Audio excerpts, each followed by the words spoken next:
everyone, welcome to Save News TV, and tonight we are in the second part of our series, episode number 2, the 12 tribes of Israel. And as always, we have our wonderful guest, Israel United in Christ.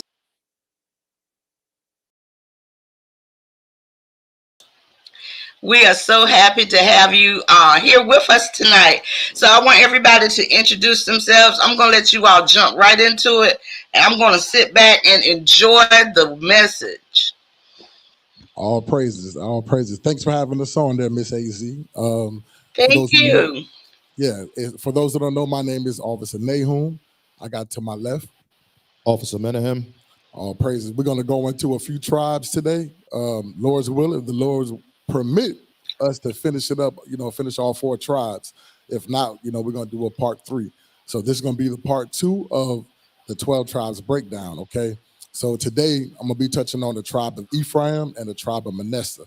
Officer Menahem is also going to touch on the tribe of Levi, where we left off at, and the tribe of Simeon, okay? All righty. So we're gonna touch on here on the website here. If you can, if y'all, that's listening, those who this is the first time you heard of us or seen us, hey, check us out on israelunite.org. Again, the website is israelunite.org. You can find out all kind of information about IUIC, which is Israel United in Christ. Okay, so you want to read that, or what Israel United in Christ is about? See, can you blow that up, IT? Blow it up for him so he can read that. About IUIC. Israel United in Christ, IUIC, is a Bible-based organization steadfastly dedicated to gathering the lost sheep of the house of Israel, who are identified as the so-called Blacks, Hispanics, and Native American Indians today. At the heart of IUIC's mission is the belief that these communities represent the true and historical descendants of the biblical Israelites. Through the in-depth biblical teachings and community engagement, IUIC seeks to reconnect these groups with what we consider our authentic heritage and identity. Israel United in Christ focuses on educating and uplifting its members by delving into scriptural studies that emphasize the significance of our cultural and historical ties to biblical narratives. IUIC's commitment is to provide a spiritual haven that nurtures understanding, promotes unity, and fosters a sense of belonging among these communities as they explore and embrace their heritage as delineated in the Bible. All praises, all praises. We're going to go over what our mission is right here. Read that right there, Officer. For those who don't know who's reading, that's Officer Ahijah. I forgot to introduce him.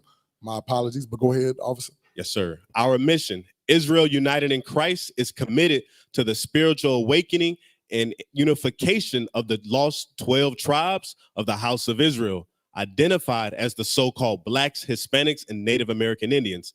Our mission is to educate, empower, and restore these communities through a diligent study of the Bible, providing a strong foundation for understanding our true heritage and identity. We strive to foster a global community of believers united in faith who uphold the commandments and seek to live a life exemplifying the true heritage, spirit and virtues of the Most High God. By embracing our historical roots and divine purpose, we aim to effect positive change in our members' lives and communities, guiding them towards a future rich in spiritual fulfillment and cultural heritage, to fulfill the divine purpose ascribed to us, bringing together the scattered remnants of the house of Israel from all corners of the earth. Oh, praises. You can scroll back up real quick for those who don't know. As you see there on the top right there, that's our leader right there, which is Bishop Nathaniel. Scroll down a little bit so they can see the other bishops. And then to the left, that's Bishop Yawasop. And to the right, that's Bishop Kanai. Okay, those are our bishops. That's the leadership. Also, there's deacons and there's captains, so on and so forth. But there's a lot of pictures to show. But those are our 3 elders right there. Just want to let you guys know. Okay, scroll down. Scroll down a little. Go to where? Let me see. Go to the next. Go to the next page. You know what I want?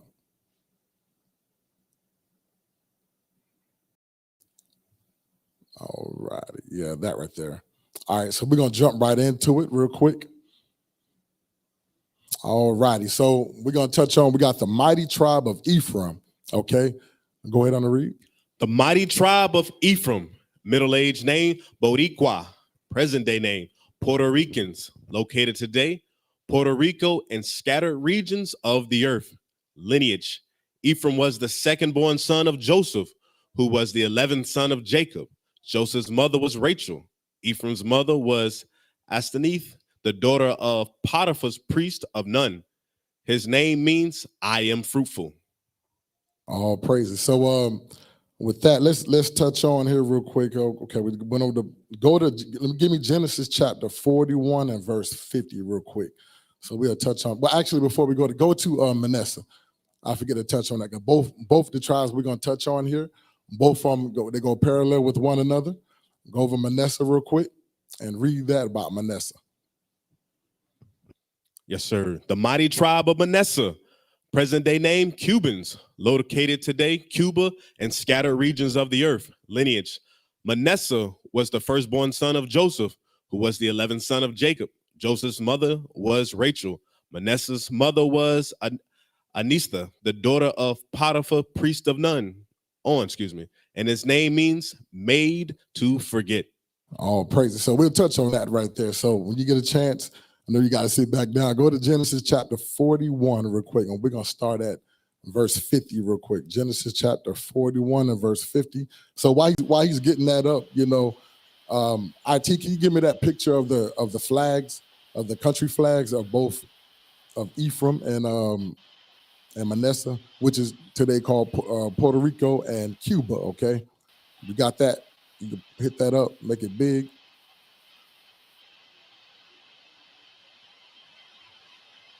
Okay, all praise. So this is who we touching on. This is what the flags are. You notice both flags look very similar.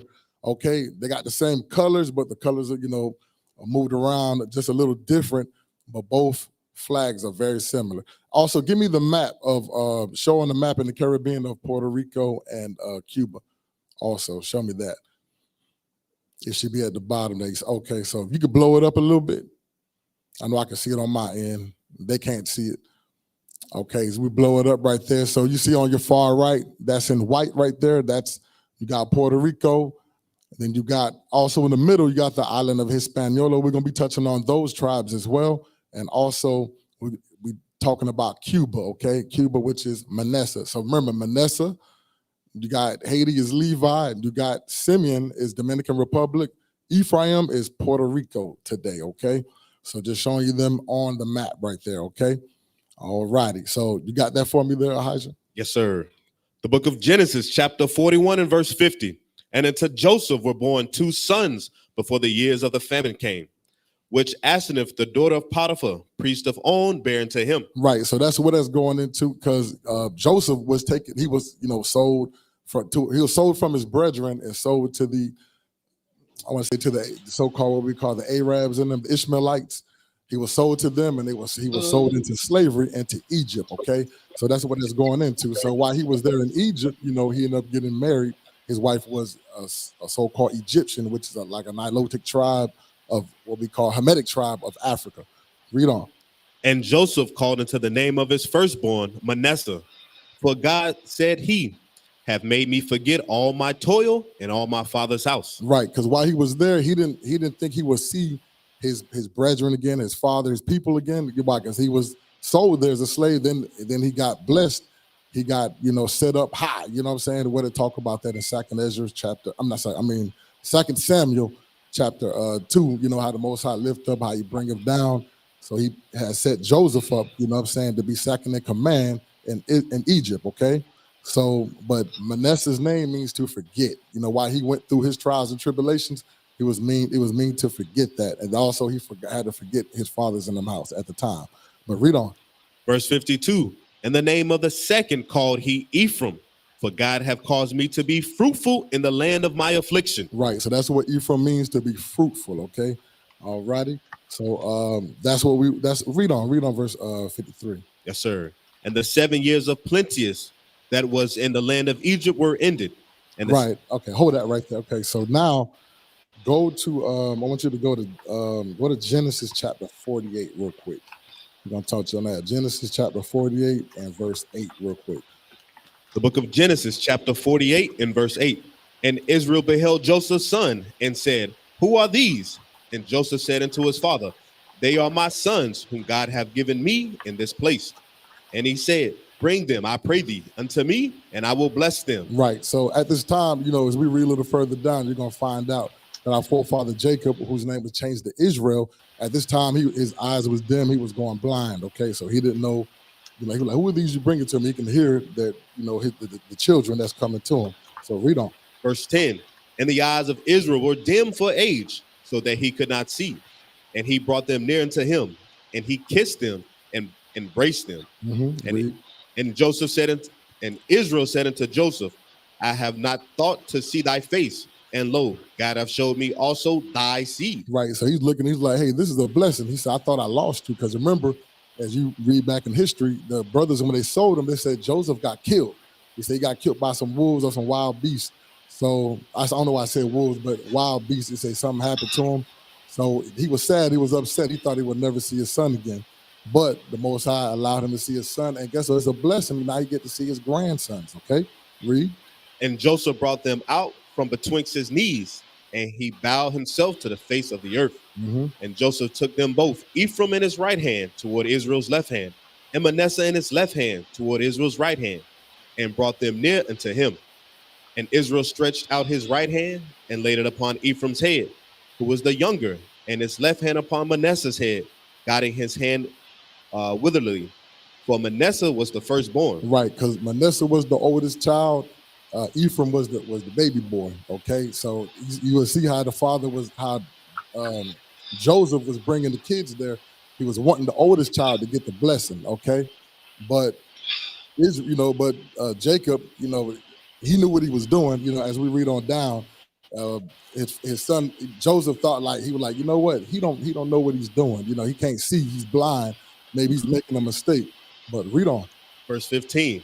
And he blessed Joseph and said, God, before whom my fathers Abraham and Isaac did walk, the God which fed me all my life long unto this day, the angel which redeemed me from all evil, bless the lads, and let my name be named on them, in the name of my fathers Abraham and Isaac, and let them grow into a multitude in the midst of the earth. Right, read on. And when Joseph saw that his father laid his right hand upon the head of Ephraim, it displeased him, and he held up his father's hand to remove it from Ephraim's head unto Manasseh's head. Right, so that's that point there where he seen that. He was like, hey, Dad, hold up for a minute. You blessing the wrong one, but let's see what Jacob said. Read on. Verse 18. And Joseph said unto his father, Not so, my father, for this is the firstborn. Put thy right hand upon his head. And his father refused and said, I know it, my son, I know it. He also shall become a people, and he also shall be great. But truly his younger brother shall be greater than he, and his seed shall become a multitude of nations. Right. So you see that? You see where Jacob, where he said, hey, son, I know I got this. It's pretty much what he was saying. I know I know what the Most High, what he showed me in the vision. I know what's going to take place. So the younger son, he's going to get the blessing. So as throughout history, I'm saying, I know, as you will read about that, there was a split in Israel between the southern kingdom and the northern kingdom. So of course, Judah was the head tribe of all 12 tribes. But when the split happened, all the northern kingdom tribes, the head tribe was the tribe of Ephraim. That's where all their northern kingdom kings came from, out of that tribe. Okay, that's what it was going to. He's gonna be that blessed seed. Okay, so read on. Verse 20.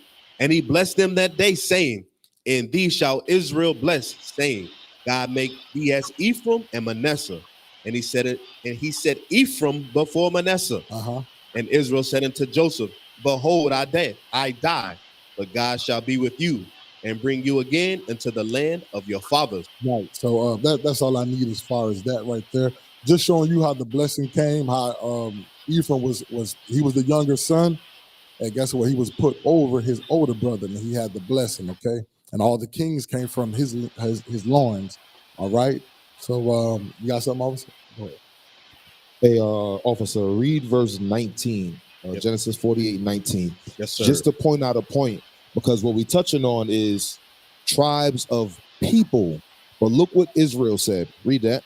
The book of Genesis, chapter 48 and verse 19. Come on. And his father refused and said, I know it, my son, I know it. He also shall become a people. Shall what? Shall become a people. So even though right now we're reading about two sons, the scripture said that those sons will become a people, letting you know that we're speaking about a nation of people that's going to come out of these two people. Go ahead, officer. I want to touch on that. Yes, sir. Yes, sir. Because like each name of the 12 tribes, they were a people. They were a tribe. Yeah, think about it. The word tribe, there's a whole bunch of people, okay? All right. So go back to Ephraim real quick. The Ephraim on the website. So, yeah. Go back to Ephraim real quick. We'll do some reading here. You got that, IT? Oh, let's scroll on down.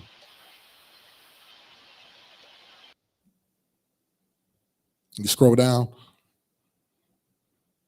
All right. You can stop right there. Can you blow that up some for him to read? Okay.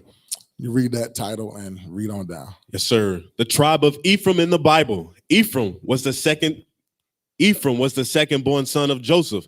His name means I am fruitful. Manasseh was the firstborn son of Joseph. His name means made to forget. Read Genesis 41 verses 50 through 52. So that's what we read earlier. The first set of scriptures, what we read is to show you the name meaning. Read. The blessing of Joseph went down to his two sons, who were recognized as two of the tribes of Israel. Jacob prophesied that Ephraim would be greater than his brother Manasseh. Read Genesis 48 verses 13 through 20. That's what we just read here, okay? How Ephraim was set above Manasseh, okay? Read. When you see the name Joseph in the scriptures after his death, it is making reference to his two sons, Ephraim first, then Manasseh. These two tribes led the migration of the tribes of Israel to the Americas in approximately 536 BC during the Persian captivity. Right, all praises. So read on down. Please note that the scriptures often reference Joseph, which means Ephraim and Manasseh.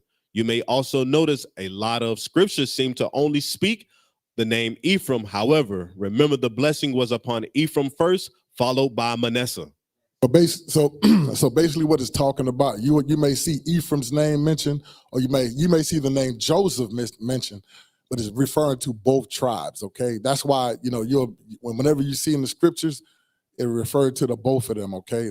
Meaning that it said the tribe of Joseph, the head one would be Ephraim, but it usually is also talking about the both of them, okay? Or sometimes it may refer to all 10 tribes, which is the Northern Kingdom, which is the so-called Native Americans and Hispanics today, okay? So read on. Genesis 48:14, and Israel stretched out his right hand and laid it upon Ephraim's head. Scroll down. Hey, scroll down real quick. I forget it's going to bring up the scripture. So start where it says during the Middle Ages. Yes, sir. During the Middle Ages, the native Indians of Puerto Rico called themselves Boricua, a Hebrew word for brave. Right. So just like, today we see a lot of our brothers and sisters that come from Puerto Rico or from New York, where they call each other New Yorkers, but they're from the tribe of Ephraim, but they always call each other Boricuas, okay? Boricua is a Hebrew word for brave, okay? Read.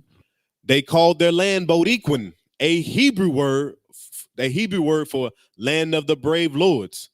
And some translations say many abandoned, a Hebrew word.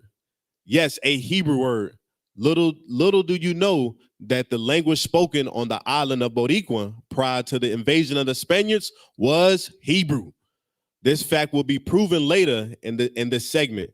Whether the so-called Indians from Indios Latin word for slave come from. Did they come through the Bering Straits as recorded by the white man? No, They came from the land known as Israel in the Middle East. Right. So we're gonna touch on that history as well. So give me that number 9, the article that I sent you about number 9. So there's a Ephraimite brother from Puerto Rico that lives in Puerto Rico. He's an archaeologist, and he's got some stones, and it's got some Paleo Hebrew writing on it. Okay, but you got Esau. You know what I'm saying? The so-called white man. You know what I'm saying? He's there trying to discredit that information. Okay, let me know when you pull it up there. Got it up there Excuse me, can I ask you a question, please? Yes. Okay. Go ahead. Yes. In the reading, it said that they were from the land of Israel, known as the Middle East. But was there not all of that was at one point Africa? Is that correct, or am I incorrect? No, you're correct. You're correct. So what they call like today, like that word Middle East. You know, so there's no such thing of the Middle East, because you had to have a Middle West, a Middle North, Middle South.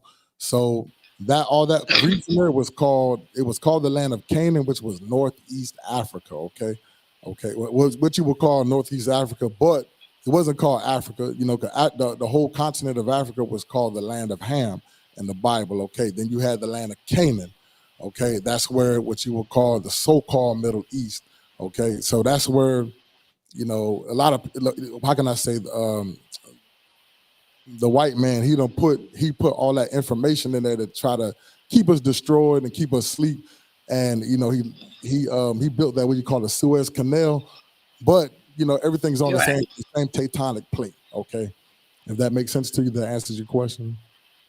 Okay, Thank you. Yes, you're welcome. All praises. That's a good question. Great question. You got that article up from the Miami Herald. You read that from the top right there. I don't know if can you blow it up? Miami Herald, dismissed as fakes for a century. How you say that? Enigmatic Puerto Rican stones could rewrite history. Scroll down. Well, as you're scrolling down, so the brother you see that's talking, that's the archaeologist right there that is mentioned. Can you read that on the bottom right there? The little bottom portion. For more than a century, Puerto Rico's Father Naziro stones have been considered frauds designed to dupe collectors of antiques. Now, new research by archaeologists from Puerto Rico, Washington, and Israel suggests the etched stones are real. Right. So scroll down. All right. So read that right there. For more than a century, the first size stones etched with enigmatic patterns were ignored by academics and shunned by cultural power brokers. Discovered in Puerto Rico in the 1880s by a priest who was convinced they were a link to one of the lost tribes of Israel, the stones were declared forgeries in the early 1900s by researchers from the Smithsonian Institute. Right. So I just want to touch on that real quick, just to show you, you know what I'm saying, there's more information on that as you read on that article there, but it's showing you when they first seen it, because there's Paleo Hebrew writings on all these stones. Actually, we'll read down a little bit more. Scroll down some more. Read on. And so the rocks languish, literally collecting dust. When Puerto Rican archaeologist Renel Rodriguez Romez first stumbled into the collection in 2001. So that's the guy that we saw in the picture above that was talking up there. Of course, we didn't click on the link, but read on. The artifacts were so unappreciated that one was being used as a doorstop. Dang, you hear that? Using the stone as a doorstop. It's just showing you what, how they always try to discredit us. But read on. These stones were considered garbage, Rodriguez recalls. They were getting no love from any institution or even any archaeologist in Puerto Rico. Right, read on. But now the rocks, known as Leos Peridos del Pedro Nazario, or Father's Nazario stones, were undergoing a radical reevaluation. Not only is there growing evidence that there are genuine art antiquities, there were also clues that they might represent a lost language, a finding that could rewrite the island's pre-Columbian history. Right. So it's going into that pre-Columbian history, you know what I'm saying? Was going into that, we call that Christopher Columbus, when the conquistadors, when they came, they're trying to say that they didn't have no language, that they were savages. When they came over, it was all type of, crazy stuff going on, but that's not all true. So I'm gonna touch on something here real quick. I mean, go back to the israelunite.org about Ephraim. We're gonna read back where we left off at, just showing you some of these stones. Well, actually, go back to that link real quick. They're gonna show some pictures. Scroll down, I forget. Scroll down, my apologies, y'all. Scroll down. All right, you see there's pictures of those stones right there. That's just a few of the stones. They got a bunch of them. Once you get a chance, you can read that article on your own, but scroll down some more. Right there, you scroll right there. Those etches, those etches in the stones right there is Paleo Hebrew. Okay, that's ancient Hebrew writings right there, and they trying to discredit that thing. And there's I want to say it's over 800 of them things. I think they got some in this, and I forgot what it's a museum in Massachusetts right now. They got one in there. They got some in there. And then they got some stones that's there in Puerto Rico today, okay? And that's where the archaeologist, he's the one that teaches that history and showing that information. Also, for those who don't know, our leadership had went there. They went to Puerto Rico as well. We got a school there, IUIC Puerto Rico. They went there and they met this brother right here, and they spoke to him and got information, on that. If you can, there's a link. I mean, not a link, but there's if you go to YouTube, just type in, IUIC event.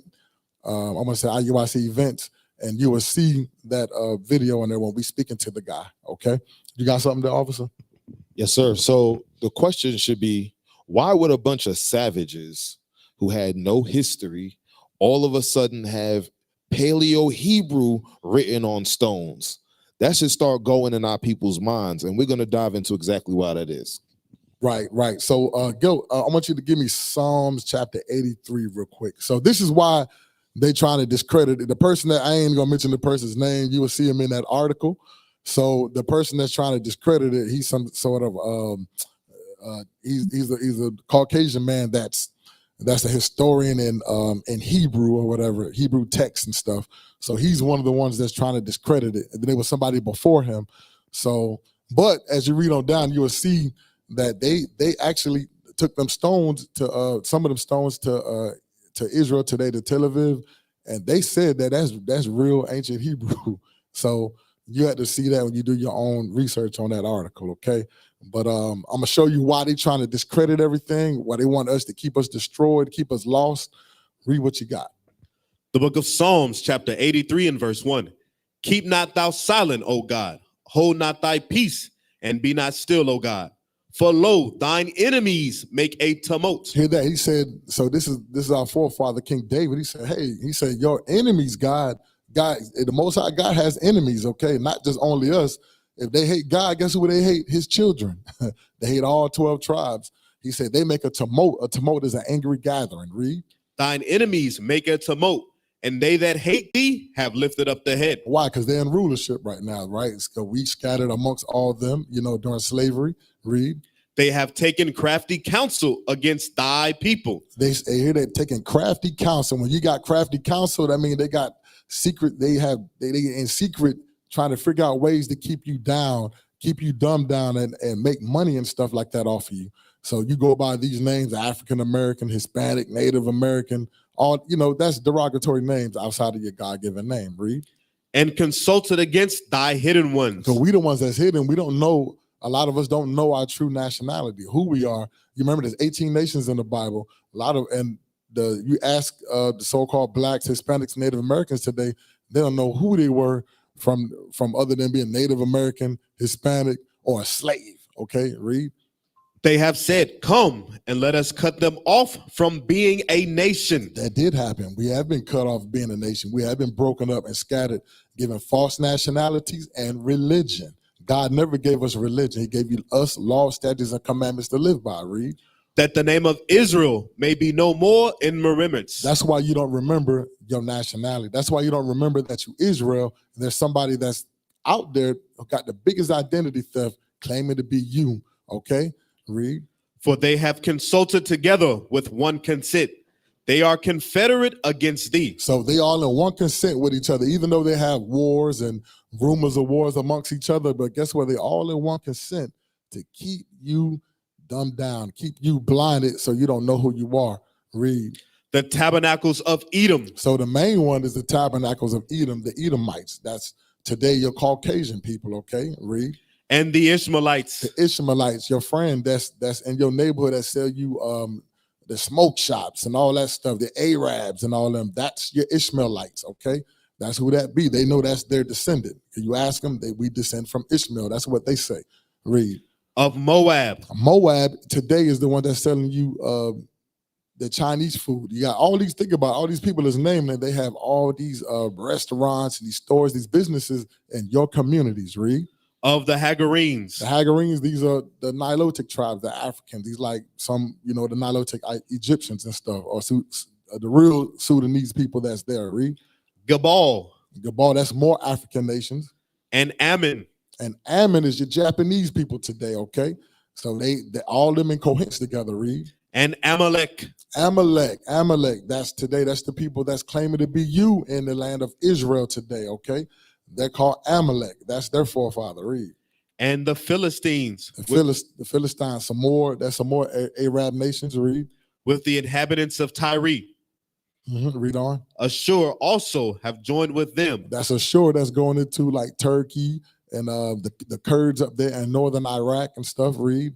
They have hope in the children of Lot, Selah. And that's more of like Moabite, nations that's up there like the Chinese and them, okay?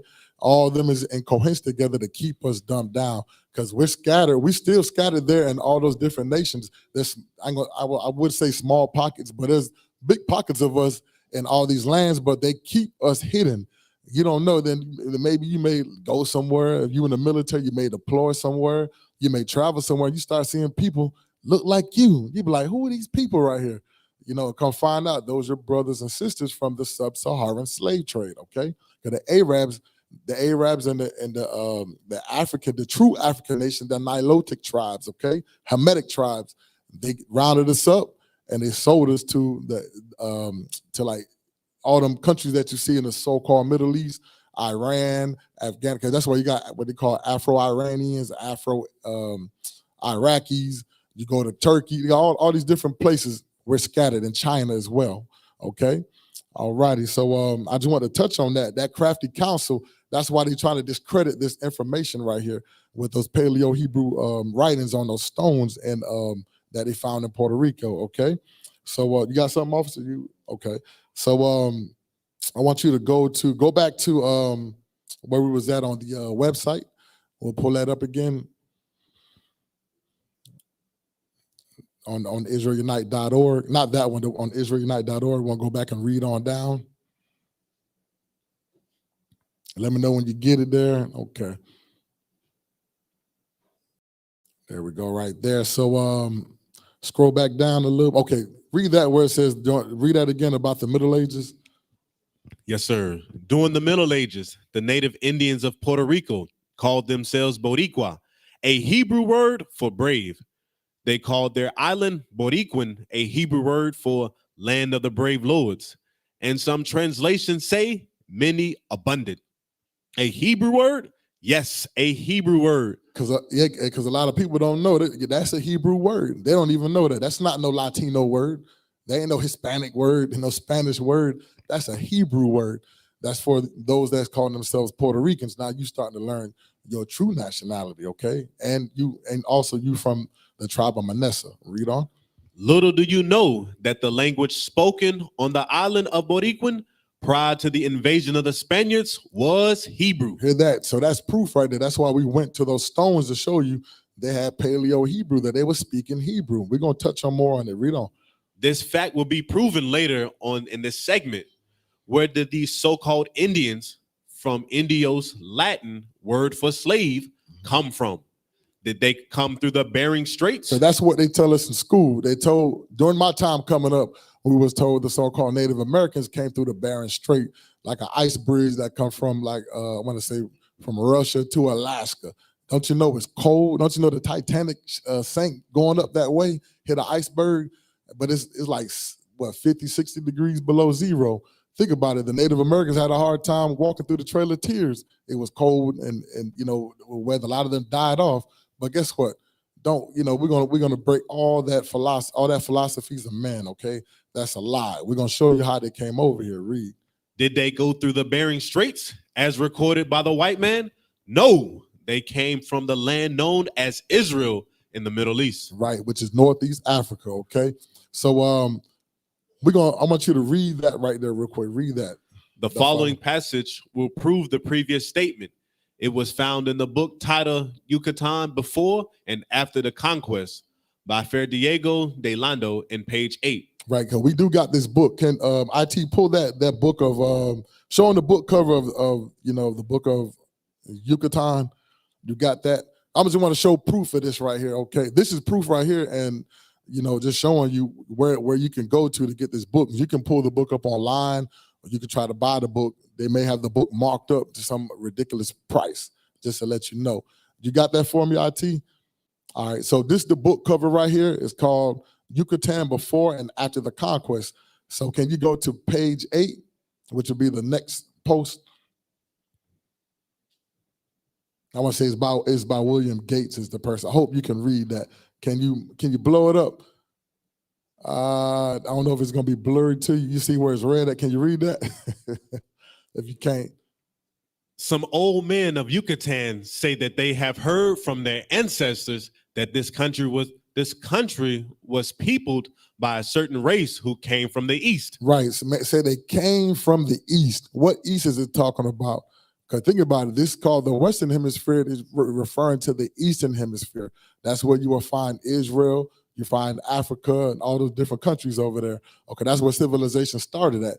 Okay, so because you got to remember, on this side of the land right here, this side of the world, what nobody inhabited over here. Okay, read. Whom God delivered by opening from them 12 roads through the sea. If this is true, all the inhabitants of the Indies must be of Jewish descent, because the Straits of Magellan having been passed, they must have spread over more than 2,000 leagues of territory now governed by Spain. Right. So just letting you know here real quick, you could take that down right there. I just want to touch on that just to show them proof, you know what I'm saying? Proof in the book of what we're talking about, right? That's our reference. That's what I'm trying to look for the word. So I want you to scroll down where it says when they arrived to the New World. Read that part right there.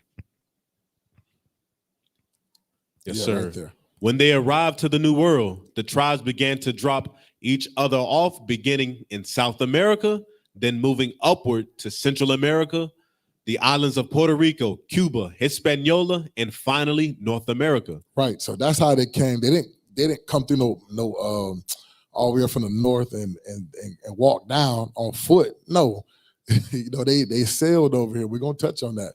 Read on. Yes, sir. In history books, the natives of the Americas were often called Arawaks. The word Arawak means groups of indigenous people that migrated from South America to Central and North America. Right. So that's going into more proof right there. So with that right there, I want you to go to let me see here real quick.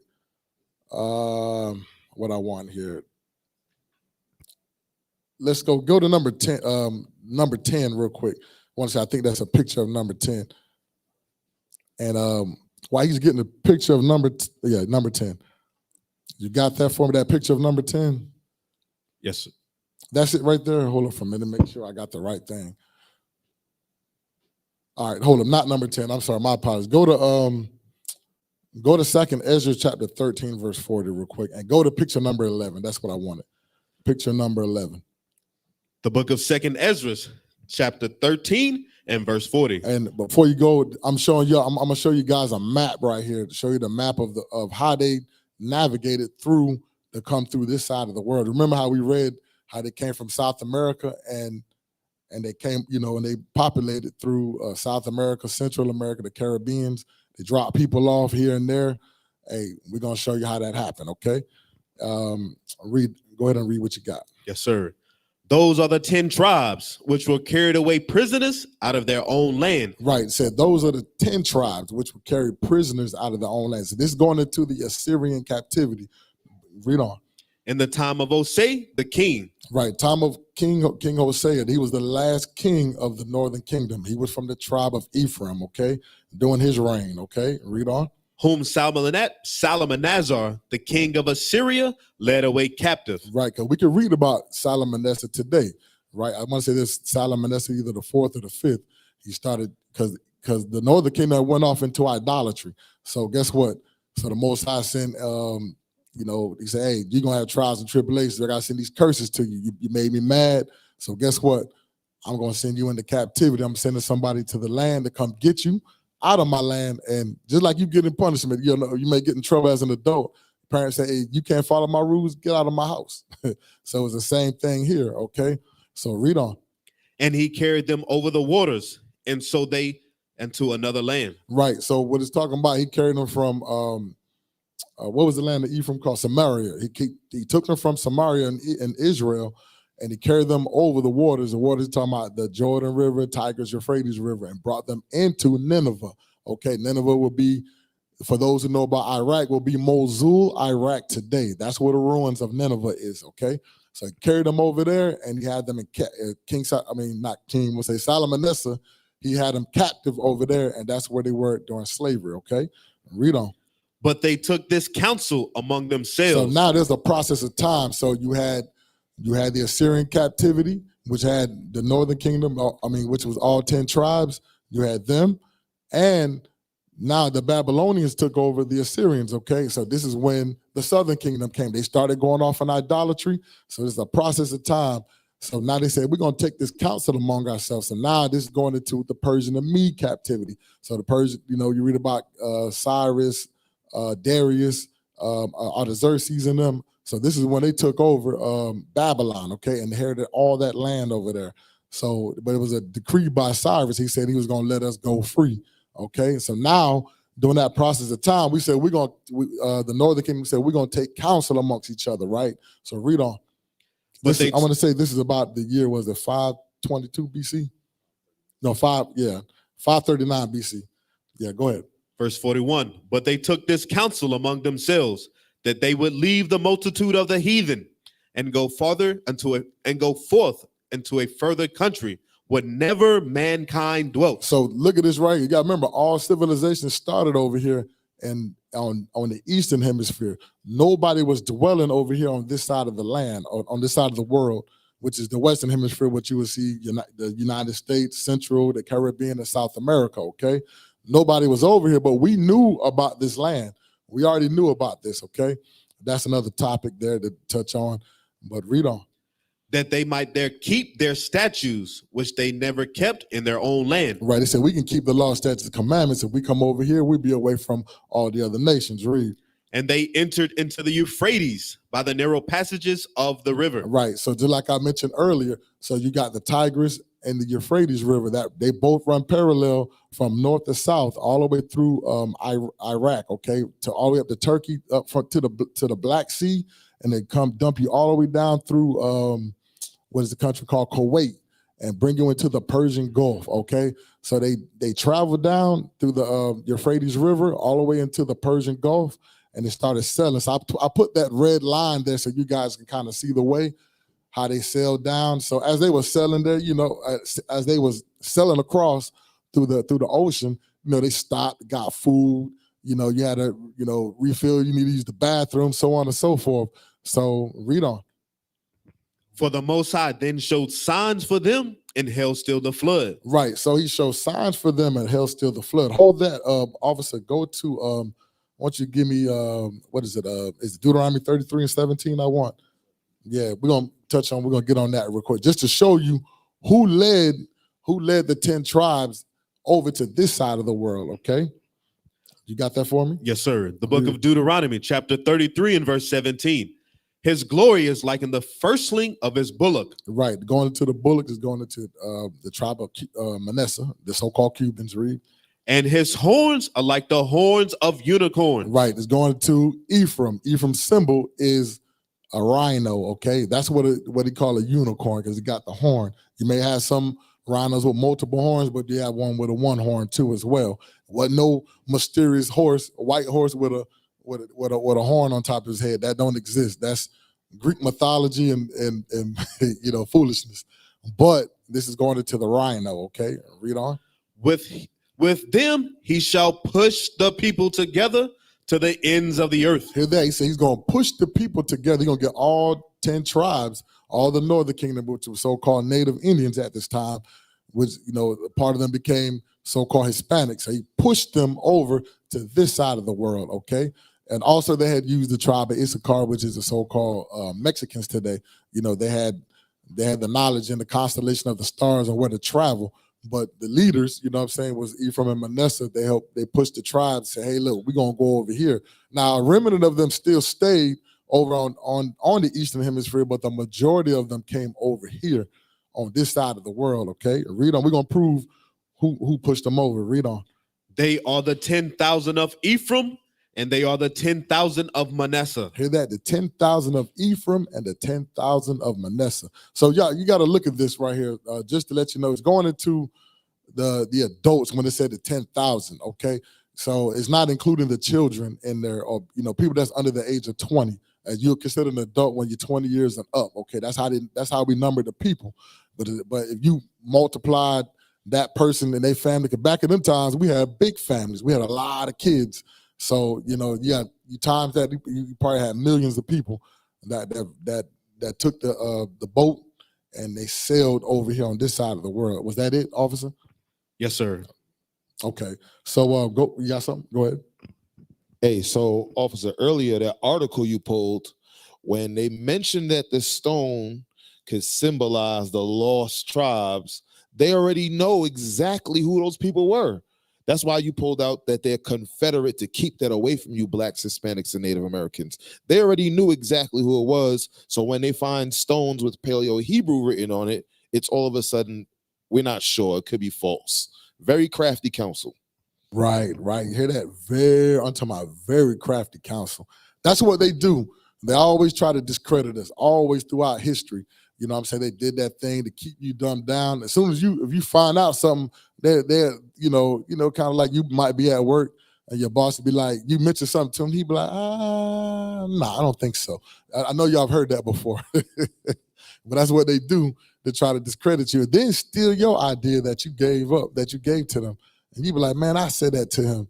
And guess what? He get the credit for it.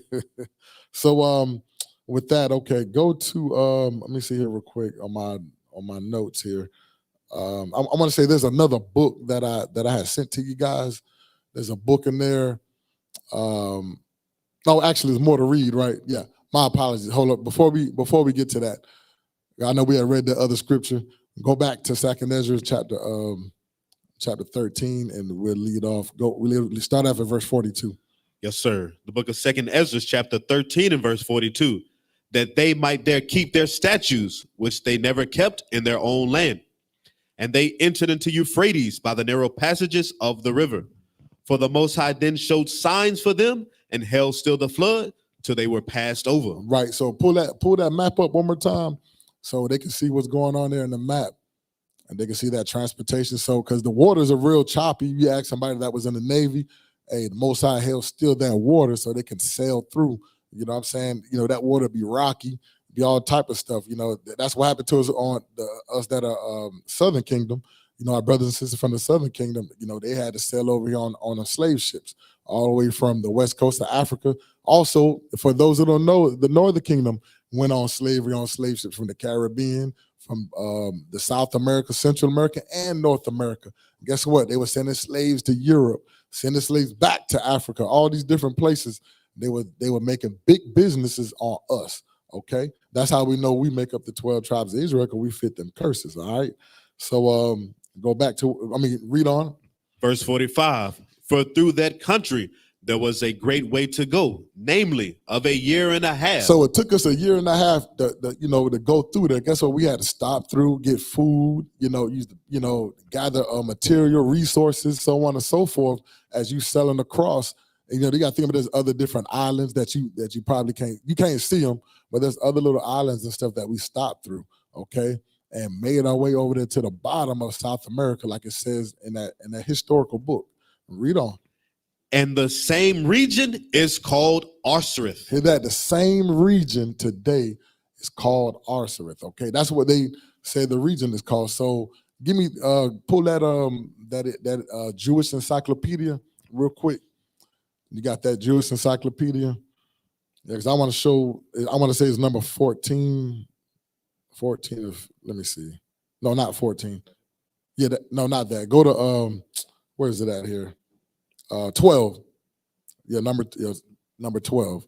So blow that up right. I guess you didn't pull it up. I keep forgetting this screen come up sooner before the main screen. All right. So for those who don't know, hey, you can see this in the Jewish encyclopedia. This always been in your library. Okay, your history is mentioned in there, but we don't know all this stuff is hidden from us. So read what you got. The Jewish encyclopedia.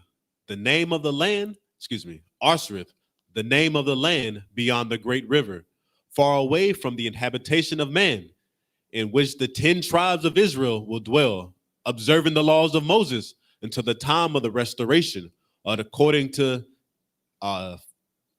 Second Ezra's 1345. Columbus identified America with this land. What did Columbus do? Identified America with this land. So let you know he was not lost. He was a navigator. How he gonna get lost? He looking for, we tell us in history he was looking for India and got lost. You gotta remember at that time everybody was saying the land was flat. I should have pull a little movie on that. You can see that the movie called 1492. Okay, everybody thought the earth was flat. He said the earth, he knew the earth was round, because the Bible tells us that, okay? All right. I want to say Isaiah, what is it? What book is that in Isaiah? It'll come to mind. But it's just showing you what they, how they try to lie. But why, if they said that, why are they telling you he identified America with this land? Meaning he know where the Israelites were at. He knew where they dwelt at, because he had to go, he was sent there. You know what I'm saying? So now give me that book what I was looking for. Arsareth. Let me see. 14. What is it? Is number 14 and number 15. We show them the book, and then we can show them the title. So this is a book called Lost Tribes and Promised Lands by Ronald Sanders. Okay. So go to number 15. All right. So I want you to read that. That is highlighted up there in the purple. Scroll down. You able to read that? Yes, sir. Okay. Go Lost ahead. Tribes of the Promised Land, page 77. In his life, Columbus' ideas about geography were permeated with a particular religious, peculiar religious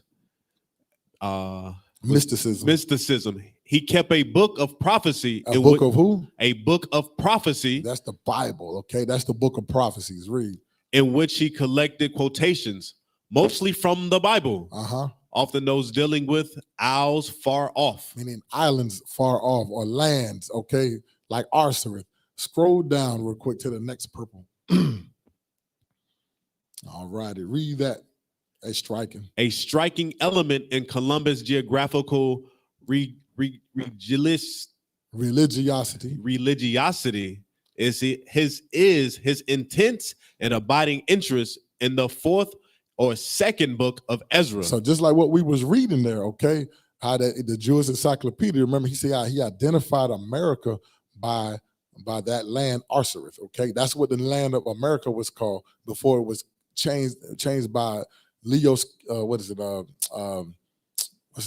Vespucci, a Roman navigator, okay? He changed that landmass to his name, but read on. The two apocryphal books of Ezra. Right, because that goes into what he's talking about, Ezra. So in Greek, You got Ezra is pronounced Esdras, but in the Bible it's Ezra. Okay, so two different ways how they spell the name, but it's the same prophet, same person. Okay, go ahead. Hey, just to back you up, officer, the article just said that he used the Bible, a book of prophecy, to make sure he identified this land. Just a second ago, you made a statement that at that time they were pushing that the earth was flat, but yet he knew that the earth was round. Same book, Second Ezra, get me chapter 11 and verse 40. Two scriptures right quick, officer. The book of Second Ezra, chapter 11 and verse 40. Come on. And the fourth came and overcame all the beasts that were passed. So this is speaking about the fourth beast. This is going into Daniel's prophecy, right? It's talking about the fourth beast, which is Rome, and now today America. Read on. And had power over the world with great fearfulness. Watch this, read. And over the whole compass of the earth. And what? Over the whole compass of the earth. So the whole compass of the earth is letting us know that he knew that this place wasn't flat. He understood that thing because of what he read in Ezra. From there, get me Isaiah 40. Yes, just sir. to back it up. Isaiah 40 and give me verse 22.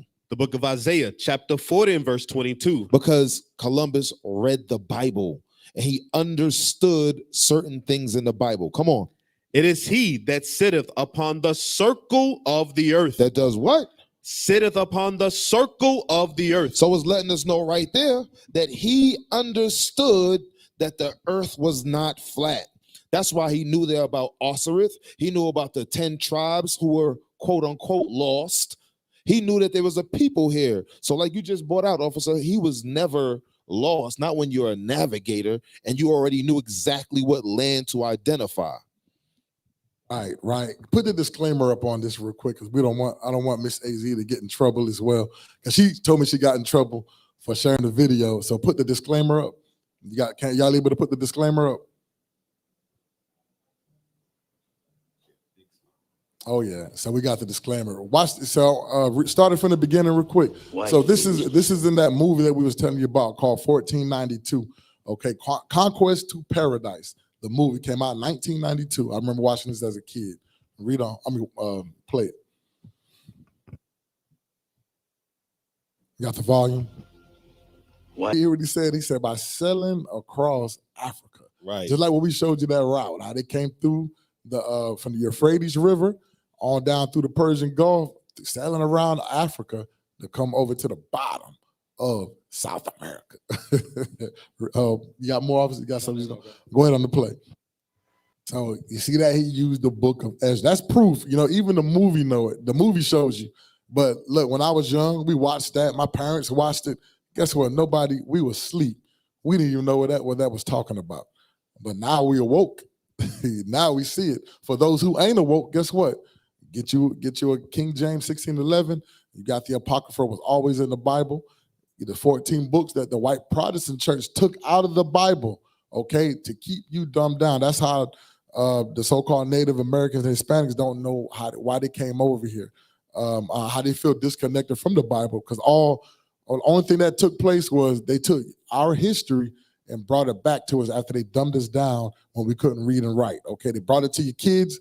First, we knew about it, those that came over here on slavery and those who were in slavery. But once they dumb you down, like you take a you take a wolf and you turn a wolf to a dog. A wolf don't bark, only dogs bark, okay? So keep that in mind. So that's what they did, took you out of your natural habitat, okay? So go back to where we left off at. Let me see here. I gave you 14, 15. Go to 13 real quick. 13.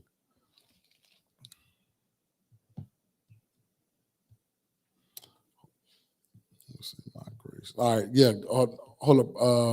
What does it say there real quick? Could you give me the book on that?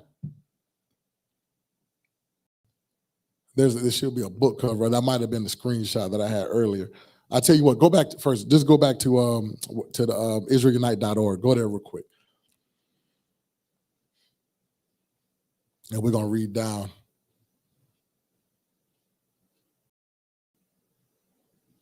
Okay, Israel, unite.org. You got that right there. And where we leave off at on here. So All right, go there real quick. So how do we know that Ephraim ended up in Puerto Rico and Manasseh in Cuba? We must examine the history of what the natives called themselves when the various Spanish explorers or priests encountered them. Keep this in mind, that all the so-called Indians spoke the same language prior to the invasion of the Spaniards. Right, hear that? So everybody spoke the same language, okay? Meaning they spoke Hebrew, okay, in order to take care of transactions. Read on. This language, as was proven earlier, was Hebrew. That's why they had various trade routes to exchange and sell different materials. If they could not communicate with each other, these routes would have not existed. Right, read. For example, the Seminole Indians and the Boricua Indians had close relations in trading and visiting each other frequently. Even Ponce de Leon learned these relations in his speech for the search for the mythical fountain of youth. Read. The Boricua Indians sent him to the Seminoles in Florida. Now, let's prove that Ephraim ended up in Puerto Rico and Manasseh in Cuba. Right. So go to, I think it's in the same book. Go to, I believe it's 17 and 18. Those pictures, I want to say it's the book cover. I think it might be in the book of the Yucatan book, I believe. All right. I believe it's in that same book. Or if it's not, it's in the other book I sent you. All right, go to, let me see, go to number, what is that number 8? Well, go to, what is that right there? The mic, not that one. Go to number 7. See what is that 17? All right, go to 13. 13. That's what it is. 13. Trading and communication. 13.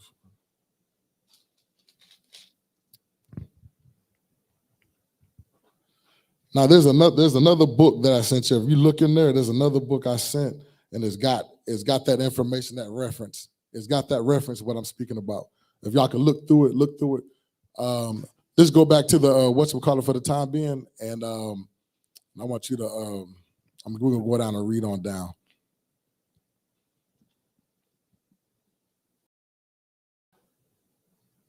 All right, read on. Scroll down. All righty. Yeah, read that right there, the following. The following is what happened to Montezuma, a Spanish explorer, when he visited the Seminole Indians in the mountains of Quito prior to his migration to Florida. This passage contains what was told to him by the natives concerning their identity and the identity of their brothers located in Puerto Rico and Cuba. This information is found in Lost Tribes and Promised Land by Ronald Sanders on page 363 through 365. Right. So, all right. So if you could find the Lost Tribes and Promised Land, it should be like one of the last ones I sent you. I just want to show the people the proof, and it's got this reference in there. I just want to show them that reference. So this is the book right here that we was touching on, and here it go right here, the reference. I forget what I had named it. I might not have named it. I might have sent the picture. All right, go to the writings. Okay, there we go. Read that and scroll up and get to that top portion. We're just going to read it, for reference sake. Read what you got. Those Indians, he told himself, they are Hebrews. They are what? Hebrews. Read. You want me to jump down or keep reading? Jump down. Waving a banner high in the air. Mm-hmm. The Indian guide soon was greeted by a puff of smoke far beyond the other bank of the river. In response to his signal, the two men waved. Eventually, a canoe appeared bearing 3 men and a woman, all of them Indians, to the place where Francisco and Montezuma were standing at the water's edge.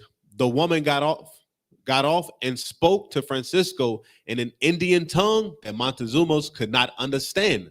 Although he perceived that he was being identified in the conversation. So you can just imagine what they probably was saying. They probably said, this dude stink. You read other references where they talk about some of the so-called natives and them had to wear put flowers on their nose like a mask, because the aroma of them had stunk so bad. Read. She then turned to her male companions to explain the situation. Upon hearing the words, they rose, went over to Montezuma, and to his utter astonishment, said, Shema Yasharel Adaya Elohim Adimia Adhud. Ehud. Ehud. So what does that mean? To read that in the parentheses. Hear, O Israel, the Lord our God, the Lord is one. Hear that? Read. They had recited in Hebrew the fundamental credo of Judaism. Judaism, right? So it's letting you know there. Hey, look, now you see this, right? This is proof. This is what they encountered, these conquistadors as they was there. These are their references, their books. We didn't write this book. You know what I'm saying? This book costs a lot of money. You know, so we didn't write it. You know, you can get this out of your library and your college or your local library at home in your town or county or whatever. Hey, all this information is there, you know, but like they always say, if you want to hide something from a Negro, put it in the book. That's what they do. So let's read on down. Yes. Read that part where, let me see. They told him? Yeah. They told him that they were themselves of the tribe of Reuben. Reuben today is the so-called Seminole Indians, Seminole or the Muskegon Indians, okay? So you'll hear, I mean, you know, Muskegon, the Muskegee Indians, those that you hear about that tribe in and I'm gonna say Oklahoma, you hear about them in Georgia. They also got a remnant of them in Mexico as well. Look it up. Read on. And that the tribe of Joseph, the tribe of Joseph lived on an island nearby. So they know that. Why? Because they was trading amongst one another. They did a lot of trade. They went back and forth dealing with each other. Just a little small note. I went to Puerto Rico one time with my job, and I went to this place. They had this Taino museum. It's called Tibes or Tibes. I hope I'm pronouncing it right. It's like just a little bit north of Ponce, okay, or Salinas or Ponce, just a little bit north of it. And I remember the historian guy. He was saying that the Mayans in them and the Aztecs in them were coming over and trading with the tribe, with the Taino tribes. They were trading with one another. Okay, so they sailed over and they was dealing with each other with businesses and stuff.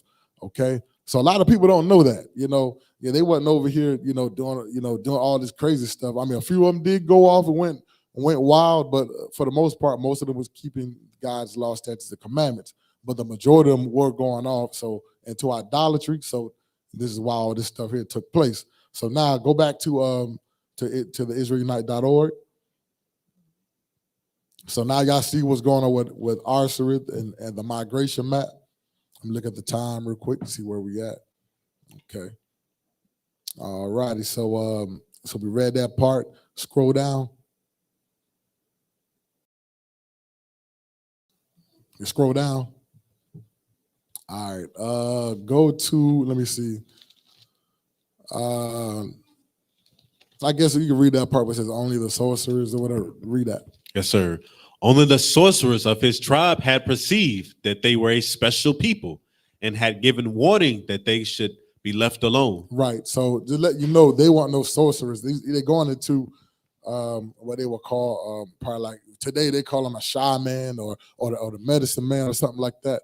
You know, but they try to put off like we were all crazy and all that, doing magic. I mean, doing foolishness. You know what I'm saying? But that's not true. You know, because they spoke Hebrew, and what they said here, these tribes were keeping the commandments, or this group of tribes that they met. Okay, read on. The God of these children of Israel is the true God. Right. Hold it for a minute. It says only the sorcerer of his tribe had perceived that they were a special people. Hold that real quick. I got to get the scripture. You know what I want? Deuteronomy 7:6. Yes, sir. So we're gonna show you what he was quoting. Okay, in the Bible. This is biblical, what he's saying. Let me know when you got it. Yes, sir. The book of Deuteronomy, chapter 7 and verse 6. For thou art an holy people unto the Lord thy God. So we are holy people, separate, okay? Read. The Lord thy God have chosen thee to be a special people unto himself. He said he chosen us. We didn't choose God. God chose us to be a special people unto himself. Read. Above all people that are upon the face of the earth. Hear that? Above everybody, all the nations. We that chosen seed, okay? We are the children of Israel, you blacks, Hispanics, and Native Americans, okay? So let's go back here and read. That's the proof, just to show you that. If you want the reference, Deuteronomy chapter 7, verse 6. All right. Only the sorcerers of his tribe had perceived that they were a special people and had given warning that they should be left alone.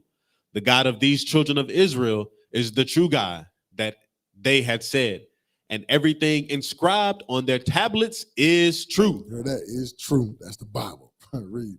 At the end of the days, they will be lords of all the nations of the earth. Remember that we're above all nations. Remember, we're going to be set upon high. Right now, we set low because we're in the chastisement stage. But when that time comes, when Christ returns, guess what? He's going to put us back on top. Read. One nation will come bringing many things to this land. And after we have all been provided for, these children of Israel will go forth from where they now are and reign over the whole earth as they once did. Right. As we once did during the time of King Solomon, okay? During that time of rulership, that's when we ruled the whole earth, okay? All right, read on. We're gonna go into these prophecies. Read Genesis 49 and 1. Actually, just read, we're gonna read it from here. Yes, sir. Go ahead. Genesis 49 and 1. And Jacob called unto his sons and said, gather yourselves together, that I may tell you that which shall befall you in the last days. Right. So now he's bringing out this is our forefather Jacob. This is before he died. He's going to each father of the tribes. Okay. He's like, hey, look, this is what's going to take place to you on these last days. This is what's going to happen. All right. This is how we know who we are. Read. The last days occurred from the days of Christ till today. See Hebrews 1 and 2. Right. Read. Genesis 49 and 22. Joseph is a fruitful bough, even a fruitful bough by the well, whose branches run over the wall. Right. So it's letting you know Joseph is a fruitful bough. Read that.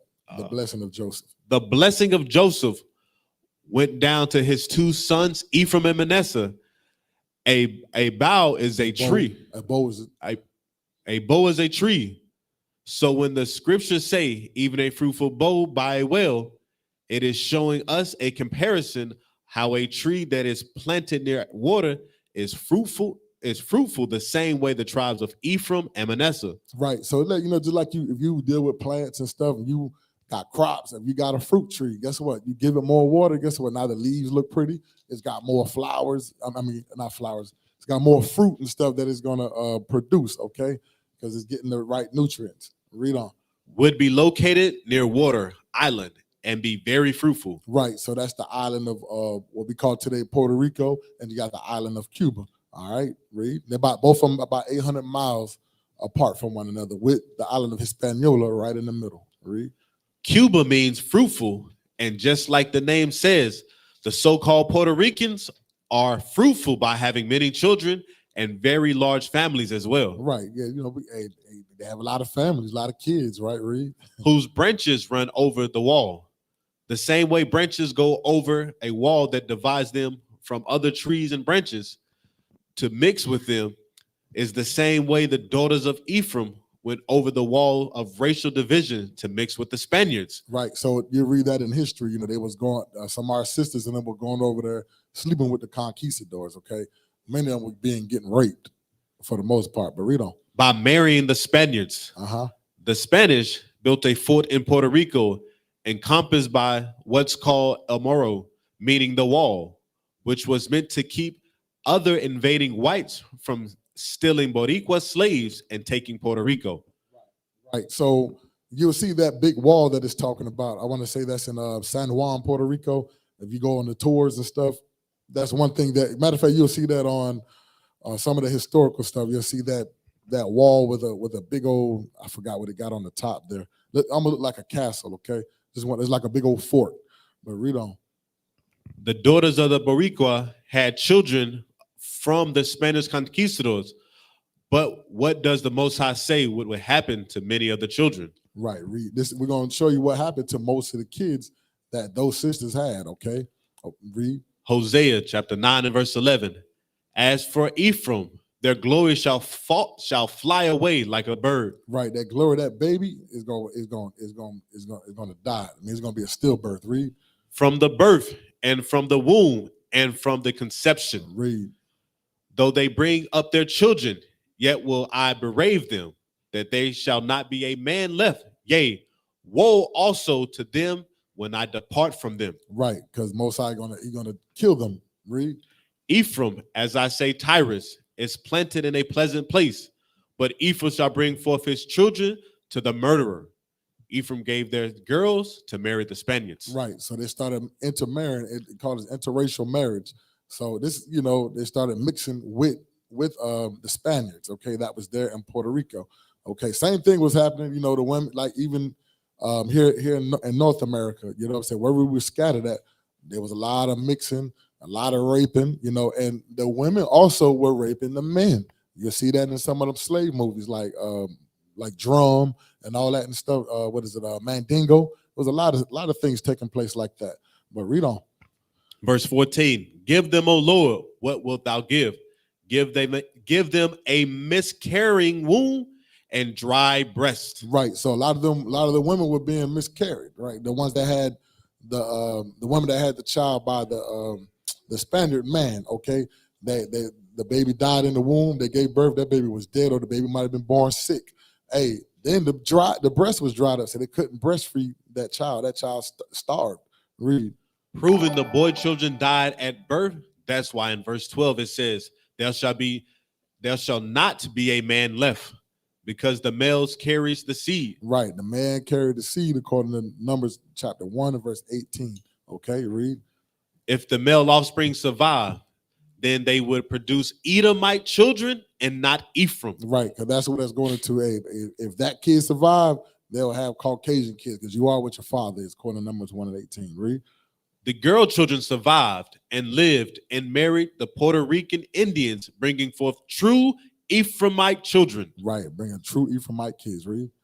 Because of this racial mixing, some Puerto Ricans are very light-skinned. The Bible prophesied about this mixing. Read Hosea chapter 7 and verse 8. Right, so read that 7 and 8 right there. Hosea 7 and 8. Ephraim has mixed himself among the people. Ephraim is a cake not turned. So just like you have a pancake, you take a pancake and you cook it on one side too long, one side gonna be dark, the other side gonna be light. So I know some of y'all might have seen remember the boxer Felix Trinidad. You know what I'm saying? Felix Trinidad, he was a dark-skinned Ephraimite brother. You know what I'm saying? He was a great boxer, but he was kind of dark-skinned. I forgot to put a picture of him. He was the other one I missed. But I'm gonna show you some pictures of Ephraim and Manasseh, which is what's going into this pancake, okay, or cake not turned. So then like you got the other fighter, Miguel Cotto, he's a little lighter, you know what I'm saying? He's a bright-skinned Ephraimite brother, you know what I'm saying? But if you go to the island of Puerto Rico or Manasseh, you will see some areas where there's some dark-skinned brothers, and you'll see some light-skinned brothers. Can you give me those pictures? Give me the pictures that I showed y'all. With the actual, okay, so let's do this right here. So we got Gloria Stefan. A lot of us know who she is. She's a famous singer, but she's from the tribe of Manasseh. Okay, she'll be what you call a so-called Cuban today. Okay, so you see her, she's kind of bright skinned, so on and so forth. Show me the next picture. So you got this female actress, Gina Torres. A lot of y'all seen her. I want to say she act along with Chris Rock. Why'd I Get Married? You remember a lot of us thought she was African American. I thought she was black. But guess what? She's from the tribe of Manasseh. She's so-called Cuban.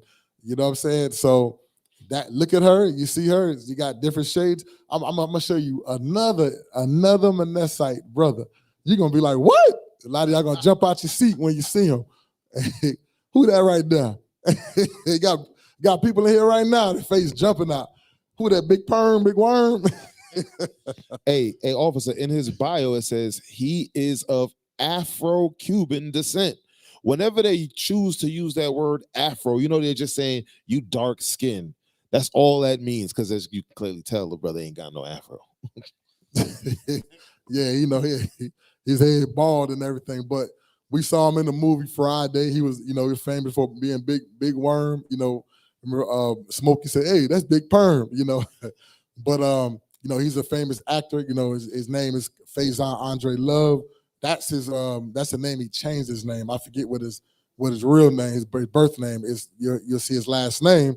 It's a Northern Kingdom. I'm gonna say not Northern Kingdom, but Hispanic last name. Okay, So it just lets you know, you see him, he very dark skinned. If y'all ever watch, there's a show called Black in Latin America, and you will see if you go to Cuba, there's a lot of the Cubans are dark skinned. A lot of them are dark skinned, and you'd be shocked. Think about the boxing when you watch the Olympics, and you're seeing a lot of dark skinned Cuban boxers. Okay, so but they always portray like a lighter image with blonde hair and all this stuff, and try to make it like all of them are light and bright.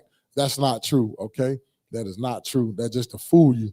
You go to the visit, you're gonna be like, hold up, man, this you Cuban or you so-called Puerto Rican? That's what is gonna blow your mind, because they got nappy hair, big lips, big nose, same people. Okay, go to the other pictures. So we got that brother there, Huggy Bear. You know, we know he's a famous guy on Starsky and Hutch, right? Y'all don't know. Hey, guess what? His father is so-called Ephraim. Okay, he's the Ephraimite. He'll be what you call a so-called Puerto Rican. You know what I'm saying? A lot of people don't know that. So, you know, he's a dark-skinned Puerto Rican. You got, let me try to think of it. You got the basketball player, what's his name? What was Lala? Lala is Carmelo Anthony, and I think it might be his ex-wife, or they might be separate. I can't remember. But both of them are Ephraim as well. Okay, I forgot to share the picture of them. I just want to show you a few people. But go to the next picture. Go to the next actor or singer or whatever who I had set up. Okay, so who that? That's Tego Calderon.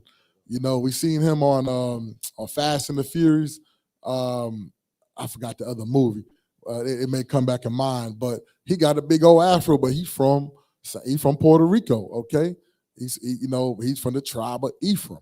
You know, somebody seen him. If he didn't open his mouth and he walked up, you'd think he so-called African American. You think he's from the tribe of Judah. Then he start opening his mouth. You be like, oh snap, you so-called Puerto Rican. But we were always dealing with one another. We all, Northern Kingdom, Southern Kingdom, always amongst each other. You go to Puerto Rico, you go to New York, you go to Cuba, Florida, you go to Philly, all that. We always in the hoods and the ghettos. Okay. With that, hold on, give me go to Deuteronomy 28 and 15 real quick. Deuteronomy 28, 15 and 16. Yes, sir. The book of Deuteronomy, chapter 28 and verse 15.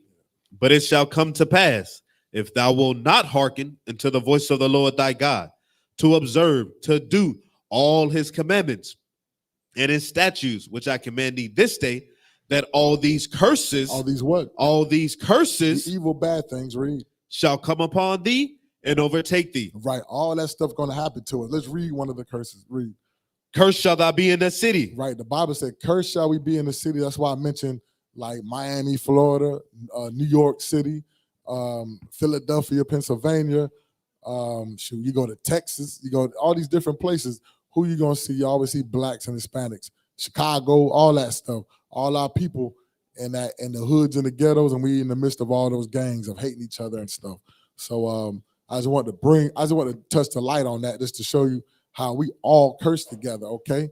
And why it's strategic, why they always put us in the same place, because they know we are the same people, okay? They just gave us false nationalities and gave us false religion, okay? Go back to where we left off at in the on the IsraelUnite.org, because I'm gonna try to end this pretty quick. It's a lot to go through. I'm gonna try to end this quick so Officer can go over the tribe of Levi real quick. All right, what you got there for me?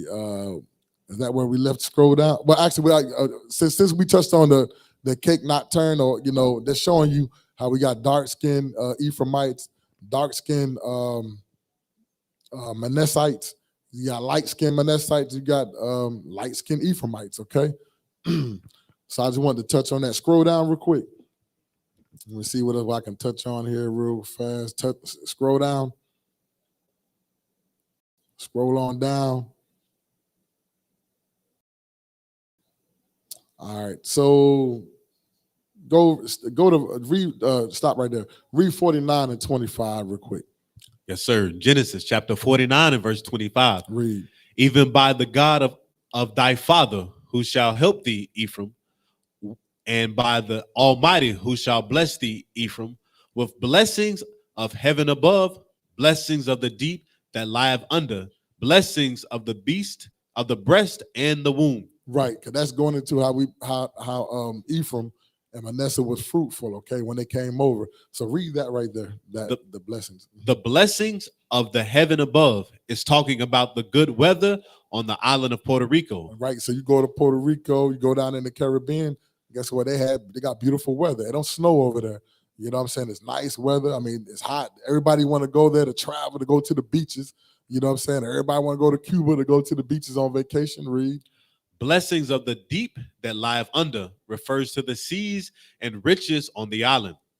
Also, the various exotic fish in the deep ocean. Right. So you want to go down there to go swimming at the beaches. They got the nice clear water. You want to go down there, get you some chillo. Chillo is fried red snapper.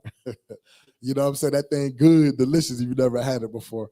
But, you know, they got all type of, you know, different type of foods and dishes. And the island, you know, full of fruit. You got mangoes, banana, plantains, yucca. You know, you got all that stuff out there. You can just, you know, to grab that thing, you just walk down the street and grab you something. You get some guinepas, all that stuff. You know, they got all that stuff is good for you. Passion fruit, you name it. But read on. That is why the so-called white man exploits the beauty of Puerto Rico by making commercials about come to Puerto Rico, the shining star in these. Come to Puerto Rico, the shining star. In these commercials you see Caucasians running on the beaches and going deep sea diving, enjoying the blessings that the Heavenly Father gave Ephraim of the heaven above and of the deep. So what did the Spanish white man do?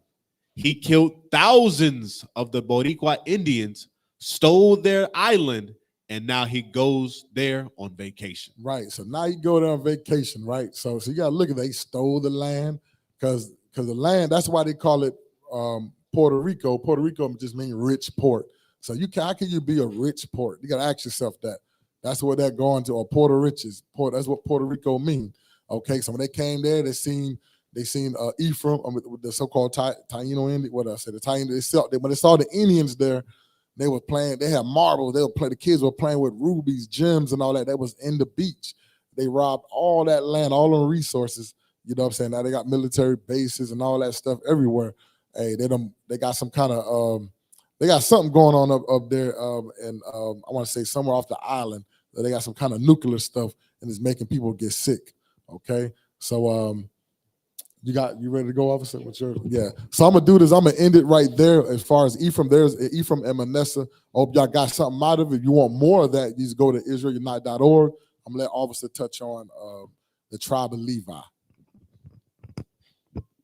All praises, all praises. Great edification there, officer. Now to touch on the tribe of Levi, let's go straight to Genesis 49. Let's go there and read verse 1. Yes, sir. The book of Genesis, chapter 49 and verse 1.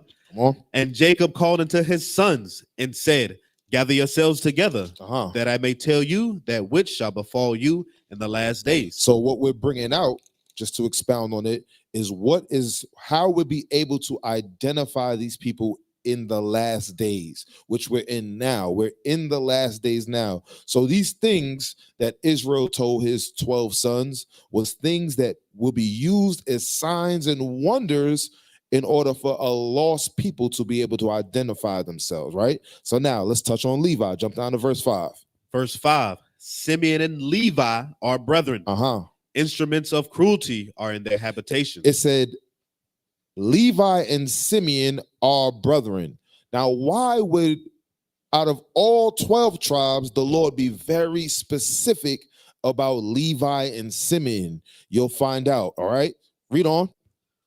O my soul, come not thou into their secret, unto the assembly, mine honor. Be not thou united, for in their anger they slew a man. Now, it said, don't be united, but yet it said that they were brethren. It said that they were brethren, but don't be united. We're going to get a little history of why the Lord warned the tribe of Levi about them coming together. Let's jump to Genesis 34. There was some history that happened why the Lord said it, because he understood the tribe of Levi and the tribe of Simeon, what happens when they come together. All right, jump to Genesis 34. Let me get there. Hold on.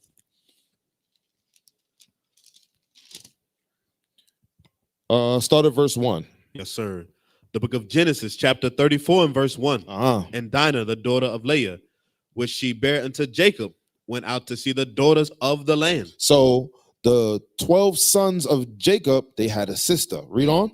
And when Shechem, the son of Hamor, the Hivite, The what? the Hivite, So this man was not an Israelite. He was not of the seed of Israel. Read on. prince of the country, saw her. He took her and lay with her. He did what? He took her and lay with her. Read. And defiled her. So what he did was he raped Dinah. How do you say her name? Dinah. He raped her. A Hivite raped the Israelites' sister. Now let's find out what happens. Jump down. I'm going to speed through this breakdown. Jump down to verse 7. Verse 7. And the sons of Jacob came out of the field when they heard it. And when the men were grieved, they were very wroth, because he had wrought folly in Israel. Read. And lying with Jacob's daughter, which thing ought not to be done. So they understood already rape is not lawful. They understood that thing, but it said that they was wroth. They was wroth. Now, jump down to verse 13. Verse 13. And the sons of Jacob answered Shechem and Hamor, his father. I'm sorry. Give me verse 9 first. Yes, sir. Verse 9. And make ye marriages with us, and give your daughters unto us, and take our daughters unto you. So what happened was Haman, after he defiled her, he now wanted to make her his wife. That's what he wanted. He was willing to pay a dowry and everything to make her his wife. Jump down to verse 13. Verse 13.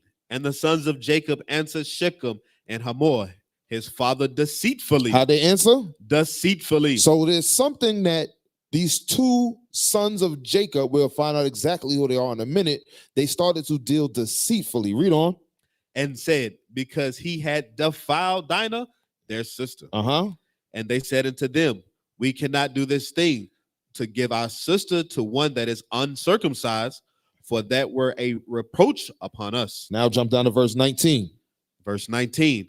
And the young man defrauded not to do the thing, because he had delight in Jacob's daughter, and he was more honorable than all the house of his father. Come on. And Hamor and Shechem his son came into the gate of their city, and communed with the men of their city, saying, these men are peaceable with us, therefore let them dwell in the land. So they dealt deceitfully, and now he's saying, hey, these men are peaceable. Even though we committed this folly, they don't have any problem with us dwelling with each other. Read on. And trade therein. For the land, behold, it is large enough for them. Let us take their daughters to us for wives, and let us give them our daughters. Verse 22. Only herein will the men consent unto us for to dwell with us, to be one people, if every male among us be circumcised. So they said, listen, we'll dwell with y'all, but you first must circumcise yourselves. You must circumcise yourself. Now remember, these two sons are dealing deceitfully with them. Watch this, read on. As they are circumcised, shall not their cattle and their substance and every beast of theirs be ours. Jump down to verse 25. Verse 25. Nope, sorry. You got to read on. You got to see what they done. Come on. Verse 23. Shall not their cattle and their substance and every beast of theirs be ours? Only let us consent unto them, and they will dwell with us. So they decided, okay, if y'all want us to dwell together, y'all are going to allow us to get married to her, we'll go ahead and circumcise ourselves. But it wasn't just that, man. All of the Hittites in the Hivites in that area. Read on. And unto Hamor and unto Shechem his son hearkened all that went out of the gate of his city. Read. And every male was circumcised, all that went out of the gate of his city. All the males circumcised themselves. They all did it. Read. And it came to pass in the third day, when they were sore, that the two of the sons of Jacob. Hold on. Now it's going to get specific. Here are the two sons of Jacob. Look what they did. Read. Simeon and Levi, Dinah's brother, took each man his sword and came upon the city boldly and slew all the males. They did what? Slew all the males. So when Simeon and Levi come together, vengeance is on their mind. That's their mindset. The Lord said, hey, you're going to be able to identify these two tribes. Because when they come together, they're going to do violence. Now, get me the website. Let's go touch on some brief history that actually happened with the tribe of Levi and the tribe of Simeon, which today is the so-called Haitians and the so-called Dominicans. Watch this. Give me the part where it says, let me see if I can find it. It says Black Indians. Scroll down, scroll down. That's the name of the book. There it is, right under there in 1522. Black Indians. So now this is some of the history, the identifying marker that will happen in the last days between Levi and Simeon, the so-called Haitians and Dominicans. Come on. In 1522, Europeans in the Americas first learned that slavery did not easily lead to enormous wealth. On Christmas Day, African Levi and Indian Simeon, slaves on a plantation owned by Diego Columbus, rose and murdered their masters and overseers. They did what? Murdered their masters and overseers. The Lord said that this will be a sign for you to identify who they are. Read on. The beautiful island of Hispaniola shook with the first record slave rebellion in the New World. They did what? The beautiful island of Hispaniola shook with the first recorded slave rebellion in the New World. It said the first recorded slave rebellion. The first recorded. We're going to understand why as we go on. Go back to Genesis 49. Was that the end of that? First, yep, that's it. Genesis 49, read verse 6. Yes, sir. The book of Genesis, chapter 49 and verse 6. Come on. My soul, come not thou unto thy secret. I'm sorry, jump up to verse 5. Verse 5. Thank you, officer. Simeon and Levi are brethren. Instruments of cruelty are in their habitations. It said instruments of cruelty are in their inhabitations, meaning the place where they dwell now is instruments of cruelty. Let's find out exactly what those instruments of cruelty are. Hope y'all with me, IT. All praises. So, in the land of Hispaniola, it's divided between so-called Haiti and Dominican, right? Now, the instruments of cruelty that the so-called Haitians practice today is called voodoo. Cruelty. Look at these things. They practice voodoo. The Lord said in the last days you'll be able to identify these two brothers because one practiced voodoo. Let's find out what Dominicans do. Their instruments of cruelty called, help me out, y'all, brujeria. I hope I said it right. Brujeria. Yeah. See, I need my Northern Kingdom brother. All praises, right? Now, both of those, according to the Bible, is witchcraft. It's witchcraft. But both these brothers, they practice those things. Zoom in on that one. Our people, the tribe of Levi and the tribe of Simeon, both practice witchcraft on the same island, but they're called two different things. Brujeria is the Dominicans, that's the witchcraft that they do, and the Haitians today do voodoo. We know that's very, very prominent in that land. You was gonna say something, officer? Yeah. I just wanted to say this. You know, you may have some people listening. We ain't talking about every single person. Correct. You know, we just referring to there's a big number of them that's in the midst of that right there. I'm talking about they do that and they do that thing. I'm gonna say secretly. They do it out in the open. Right. You know, you'll see this in certain stores. You can buy all this type of stuff, and they wild. All praises. Read verse 5 again. Yes, sir. Verse 5. Simeon and Levi are brethren. Instruments of cruelty are in their habitations. Read on. O my soul, come not thou into their secret. It said, do not deal with the voodoo and the witchcraft that the so-called Haitians and the so-called Dominicans practice. The Lord isn't with that. Read on. Unto the assembly, mine honor. Be not thou united. Don't what? Be not thou united. Because the Lord does not want us coming together under witchcraft. He does not want them coming together underneath those pretenses. Read on. For in their anger they slew a man, and in their self-will they dig down a wall. Read on. Cursed be their anger, for it is fierce. For it was fierce. Come on. And their wrath, for it was cruel. Read. I will divide them in Jacob, and scatter them in Israel. Now it said he will divide them in Jacob. Let's get some more. Give me Deuteronomy 20. No, not 28. Deuteronomy 18. Let's show the original role that the Lord set up for the so-called Haitians, the Levites. They had a very important role in the Lord. Deuteronomy 18, I think it's verse 1. Yes, sir. Yes, sir. Come on. The book of Deuteronomy, chapter 18 and verse 1. Read. The priest, the Levites. The what? The priest, the Levites. Now let's find out what their role is. Read on. And all the tribe of Levi shall have no part nor inheritance with Israel. Meaning they didn't have their own land, but the Lord set something up because they had a very important role in Israel. Read. They shall eat the offerings of the Lord made by fire. So that means that these priests are to conduct sacrifices. Those sacrifices was there to make sure that we were able to atone to get closer to the Lord. This way we can have forgiveness for our sins. Read on. And his inheritance. Therefore shall they have no inheritance among their brethren. And the Lord is their inheritance. Read it again. The Lord is their inheritance. As he have said unto them. Read. And this shall be the priest's due from the people. So their office was the sacrifices.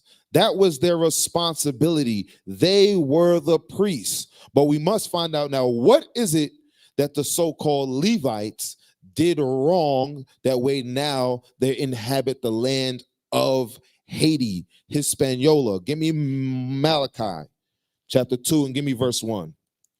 Yes, sir. The book of Malachi chapter 2 and verse 1. And now, O ye priests, this commandment is for you. So who's he speaking to? The Levites. Read it again. And now, O ye priests, this commandment is for you. I can't even find that book. That thing just moved on me. Give me 1 second, officer. I got you. Go ahead. Read it again. The book of Malachi, chapter 2 and verse 1. And now, O ye priests, this commandment is for you. So there's a commandment that's strictly for the tribe of Levi. Read on. If ye will not hear, and if ye will not lay it to heart, to give glory unto my name, saith the Lord of hosts, I will even send a curse upon you, and I will curse your blessings. Yea, I have cursed them already, because ye do not lay it to heart. So the Lord said, because you're not keeping that office, because you're not doing your job, guiding the people, being Levitical priests, he said he's going to put a curse on the tribe of Levi. Jump down to verse 8. Verse 8. But ye are departed out of the way. Ye have caused many to stumble at the law. Have caused what? Many to stumble at the law. So when you read the Old Testament, yes, the Levitical priests did their office. But then it got to a point in time, I want to say around the time of Samuel, we press for time right now, but around the time of Samuel, the priests were then taking the sacrifices, charging money for it, and sleeping with the women. They completely put a stumbling block. Read verse 8 again. But ye are departed out of the way.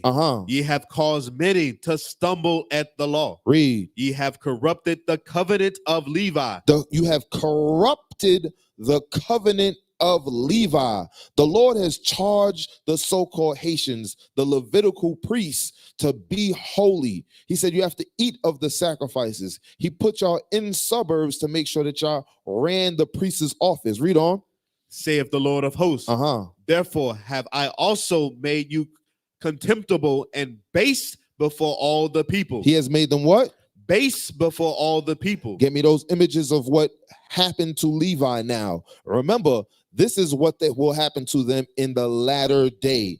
In the latter day. It's the last two images I posted about the slums. Look at this. This is what the side of Haiti looks like. Now, of course, again, disclaimer, It's not everywhere in Haiti looks like this. Not everywhere in Haiti looks like this. But where the majority of our people dwell, in the land of Haiti, the Lord said he will make them base. Why? Because they had a very important role in the nation of Israel. Read on. And base before all the people, according as ye have not kept my ways. It said, base among all the people. This is not speaking about all the people of the earth. It's talking about base amongst all the 12 tribes of Israel. Because right next door on the same island, you have the Dominicans, and they're in slums as well. But the Lord said that the so-called Haitians, the tribe of Levi, that they will be base. Now I have one more thing, because we're moving quick. Go back to Genesis 49. Show you some more proof that the so-called Haitians is the tribe of Levi. Read verse 6 again. Yes, sir. The book of Genesis, chapter 49 and verse 6. O my soul, come not thou into their secret, into their assembly, mine honor. Read. Be not thou united, for in their anger they slew a man, and in their self-will they dig down a wall. Now, there's certain history. Let's try to touch on it. I'm horrible at reading their names, so y'all please bear with me. Get me Deuteronomy 33 and verse 8. Yes, sir. The book of Deuteronomy, chapter 33 and verse 8. Come on. And of Levi, he said, let thy Thummim and thy Urim be with the Holy One, whom thou didst prove at Manasseh, and whom thou didst strive at the waters of Ribra. That's good. I'm Lord's will. That's exactly how you pronounce it. All right. So what it's getting into is the fact that the Lord dealt with them. They were supposed to be the priest of the nation of Israel. I'm trying to find that one scripture. It talks about the revolution. Give me 1 second. Give me 1 second, officer. Yeah. As he's finding that, go to Hebrews. I'm gonna say Hebrews 9. I think is what I want. Start at verse 1. Hebrews chapter 9, verse 1. Yes, sir. The book of Hebrews, chapter 9 and verse 1. Then verily the first covenant had also ordinances of divine service and a worldly sanctuary. Right. So this is going into the first covenant. It's going into showing you the different order, how everything was set up in the tabernacle. Read on. For there was a tabernacle made, the first, wherein was the candlestick and the table and the showbread, which is called the sanctuary. Right. Read on. And after the second veil, the tabernacle, which is called the holiest of all, which had the golden censer and the ark of the covenant overlaid round about with gold, wherein was the golden pot that had the manna, and Aaron's rod that budded, and the table and the tablets of the covenant. Right. So let you know that all these things there was order and structure inside the tabernacle, even in the temple as well that was built afterwards. So all the Levites, they had roles, they had duties while they were in there. Read. And over it the cherubims of glory shadowing the mercy seat, of which we cannot now speak particularly. Read. Now when these things were thus ordered, the priests went always into the first tabernacle. Hear that? The priest, that was their job, was to go into the first tabernacle. Right. Well, read on. Accomplishing the service of God. Right. The service of God was them handling the sacrifices of the people. Okay. Or doing the burnt offerings that the people had to bring up. Read. But unto the second went the high priest alone once every year, not without blood, which he offered for himself and for the errors of the people. Right, and for the errors of the people. You got it, officer? Yes, sir. Yes, sir. Deuteronomy 33 and give me verse 11. Yes, sir. The book of Deuteronomy, chapter 33 and verse 11. Come on. Bless, Lord, his substance, and accept the work of his hands. Read. Smite through the loins of them that rise against him, and set them that hate him, that he rise not again. So remember earlier in Genesis 49, we read that the first recorded rebellion against slavery, right? Now, also know that Levi, the so-called Haitians, They were the first, I have to use this term lightly, the first ones to get independence, not freedom. They got independence from France. And help Toussaint Louverture. That's his name. I wish I had some imagery. Let's get that. That happened in, I think I did send a photo. Give me 1 second. Y'all can scroll through some of them images. It said that they will rise up against him, meaning though they're oppressors. If you look at if you look at the Haitian history, this is what they've done. Their freedom or their independence came first in the 1800s, early 1800s.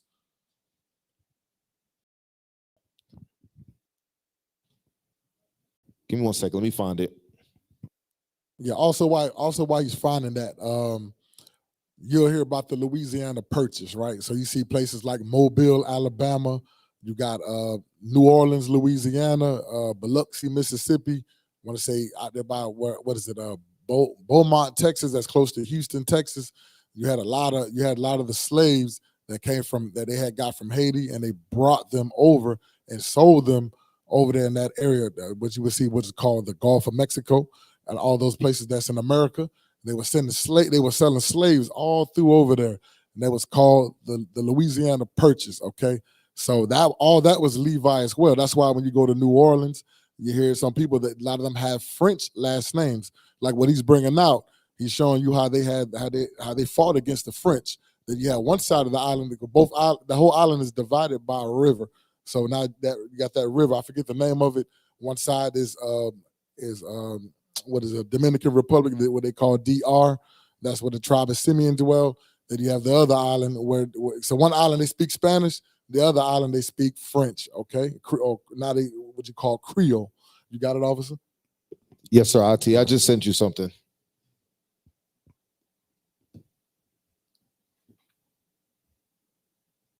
We got to read about these people here. We don't know about, a lot of folks don't know about this history, what took place in the island of Hispaniola, what took place with the tribe of Levi, who is today known as the Haitians today. Okay, that land, Haiti just mean hell. Okay, that's what Haiti mean. It's a Greek word for hell. That's why you see it in your what is it? The Greek, talking about with Hercules and all that. Yes, stuff. sir. Yeah. Yes, sir. You got it. Yep. If y'all put it up on the screen right quick, officer, can you read that? Yes, sir. The Haitian Revolution. Let's see. Was a successful insurrection by self-liberated slaves against French colonial rule in Santo Domingo, now the sovereign state of Haiti. So it's now called Haiti, but back then it was Santo Domingo. All right. So it said the French, read the top part again. Was a successful insurrection by self-liberated slaves. The scriptures just said that their hand will be against him, letting us know that they will revolt against their captors. Read on. By self-liberated slaves against French colonial rule in Santo Domingo. Read. Now the sovereign state of Haiti. The revolt began on the 22nd of August, 1791, and ended in 1804. So that was a very short time. We read about world wars that take way longer than that. The scripture said that cruelty would be in their hand, meaning they'll be dealing with voodoo. Also that they will revolt against their enemies. Read on. With the former colonies' independence, it involved Black, biracial, French, Spanish, British, and Polish participants, with the ex-slave Toussaint Louverture emerging as Haiti's most prominent general. So he's the most prominent because he's the one who led that revolution. That's why today you also notice that Haitians are very proud to state that they're independent. But guess what? We're still in captivity. Read on. The revolution was the only known slave uprising in human history to lead to the founding of a state which was both free from slavery. Come on. Though not from forced labor, and ruled by non-whites and former captives. Read. The successful revolution was the defining moment in the history of the Atlantic world, and the revolution's effect on the institution of slavery were felt throughout the Americas. The end of the French rule and the abolishment of slavery in the former colony was followed by the successful defense of... Okay, now jump back to Deuteronomy 33. Yes, sir. Verse 11 again. Yes, sir. Deuteronomy chapter 33 and verse 11. Come on. Bless, Lord, his substance, and accept the work of his hands. Smite through the loins of them that rise against him. So that's exactly what the so-called Haitians did. They smote the loins of those who rose up against him, because this is why, go back to Genesis 49 and read verse 1 again. That's why the scripture says what it says. Come that I may tell you what may befall you in the latter days. This is how we're able to know for an identifying marker exactly who the so-called Haitians are. Read that. The book of Genesis chapter 49 and verse 1. And Jacob called unto his sons and said, gather yourselves together, that I may tell you that which shall befall you in the last days. Gather yourselves together, and hear, O ye sons of Jacob, and hearken unto Israel your father. Now give me Deuteronomy 28. Real brief. Deuteronomy 28 and read verse 15 and then jump to verse 46. Yes, sir. The book of Deuteronomy chapter 28 and verse 15. And it shall come to pass, if thou wilt not hearken unto the voice of the Lord thy God, to observe, to do all his commandments and his statutes, which I command you this day, that all these curses shall come upon thee and overtake thee. It said curses was going to come upon the children of Israel. We just read in Malachi that the Lord said he was going to put a specific curse on the Levites, that they will be the bases of all 12 tribes of Israel. Read. Give me verse 46. Verse 46. And they shall be upon thee for a sign and for a wonder, and upon thy seed forever. It said, and upon thy seed forever. This is why all the way, even up to today, in the latter days, the Bible is true. It's letting us know exactly who the tribe of Levi is. I see I got something in the queue up there. We got time? Go ahead and play that.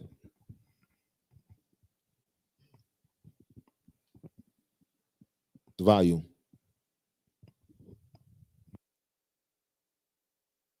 Probably got a little commercial on there. Went to the commercial, come off.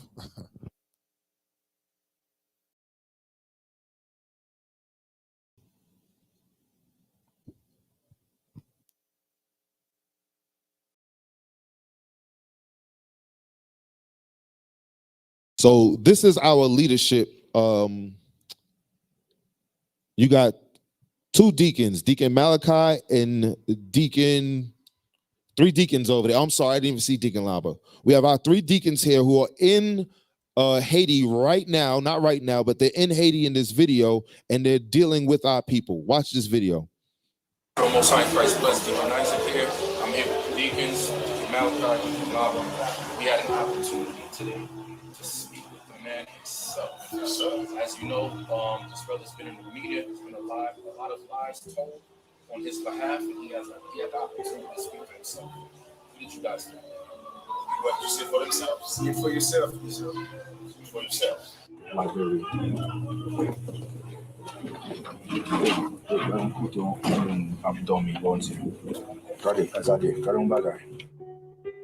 His name is Jimmy Chalze, more commonly known by his childhood nickname, Barbecue. Once a Haitian police officer, he is now the leader of a powerful confederation of gangs called G9, which controls much of Port-au-Prince and its suburbs.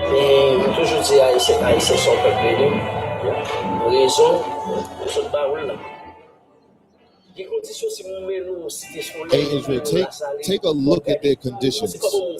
Take a look at their conditions. They are in a base state. Look at this.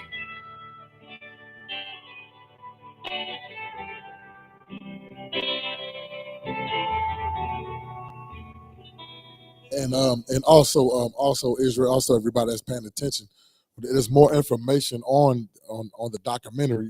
When our leadership went down there and spoke to the brother called Barbecue, I can't say his. I guess his name Jimmy. I can't say his last name.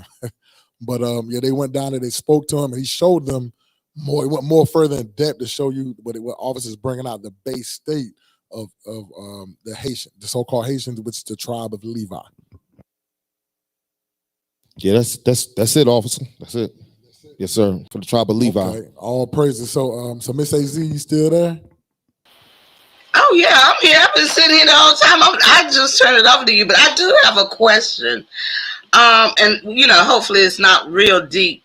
When you talk about Levi and going into, they're the priest of the tribes. They're the tribe of the priests. What would that look like if they were walking in order? Does that question make sense? Yes, ma'am. Great question. Give me Exodus 28. Great question.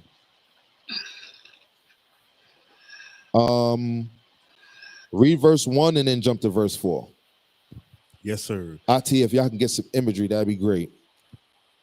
The book of Exodus, chapter 28, and verse 1.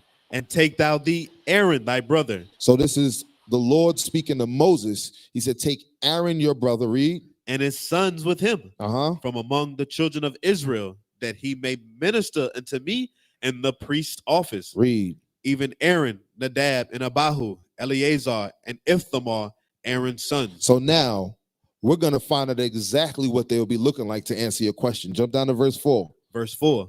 And these are the garments which they shall make. Now remember, Miss AZ, their inheritance was the Lord's work. So the Lord made them decked out different than the rest of the people. Read that again, verse 4. And these are the garments which they shall make.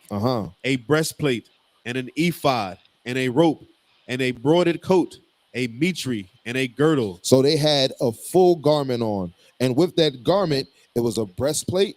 And inside of that breastplate, you had an ephah. An ephah is a plate of metal that had stones inside of it.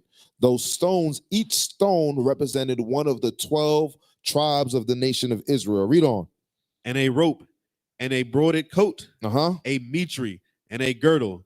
And they shall make holy garments for Aaron thy brother. What kind of garments? Holy garments. Read. For Aaron thy brother and his sons, and that he may minister unto me and the priest office. So they didn't look like the rest of the people.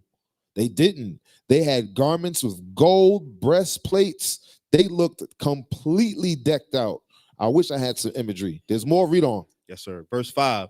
They shall take gold and blue and purple and scarlet and fine linen. And what? And fine linen. So they looked like their name. They looked like holy priests unto the Lord. They was fully decked out. Let me see if I can find some imagery. You got some? Yeah, I was going to tell them, if you can, pull up, go to the Curse of Miriam. You will see an example of what the priests look like. Y'all got that? Well, there's a picture. There's like a picture he's about to pull up right there. I was trying to find that. But also, while you pulling that up, can somebody find the Curse of Miriam? Play the preview of the Curse of Miriam, please. And for those who don't know, what I'm saying, that we also have movies and stuff. We got the Joseph's Dream. What I'm saying, you go to Israel, you go to IUIC TV. You can watch that. Show you a biblical image of what we look like in the land, what took place. Also, there's a movie the movie's already out, but it's called The Curse of Miriam, and you will see our forefathers look how they look with the mitre, with the high priest golden garments. So you want to touch on it? He's got a picture up right there. Yeah. Okay, all praises. I'm about to send y'all some more right now. So you see the thing at the very top, that's what the mitre was. The mitre was the hat that the priest wore. If y'all could zoom in right quick.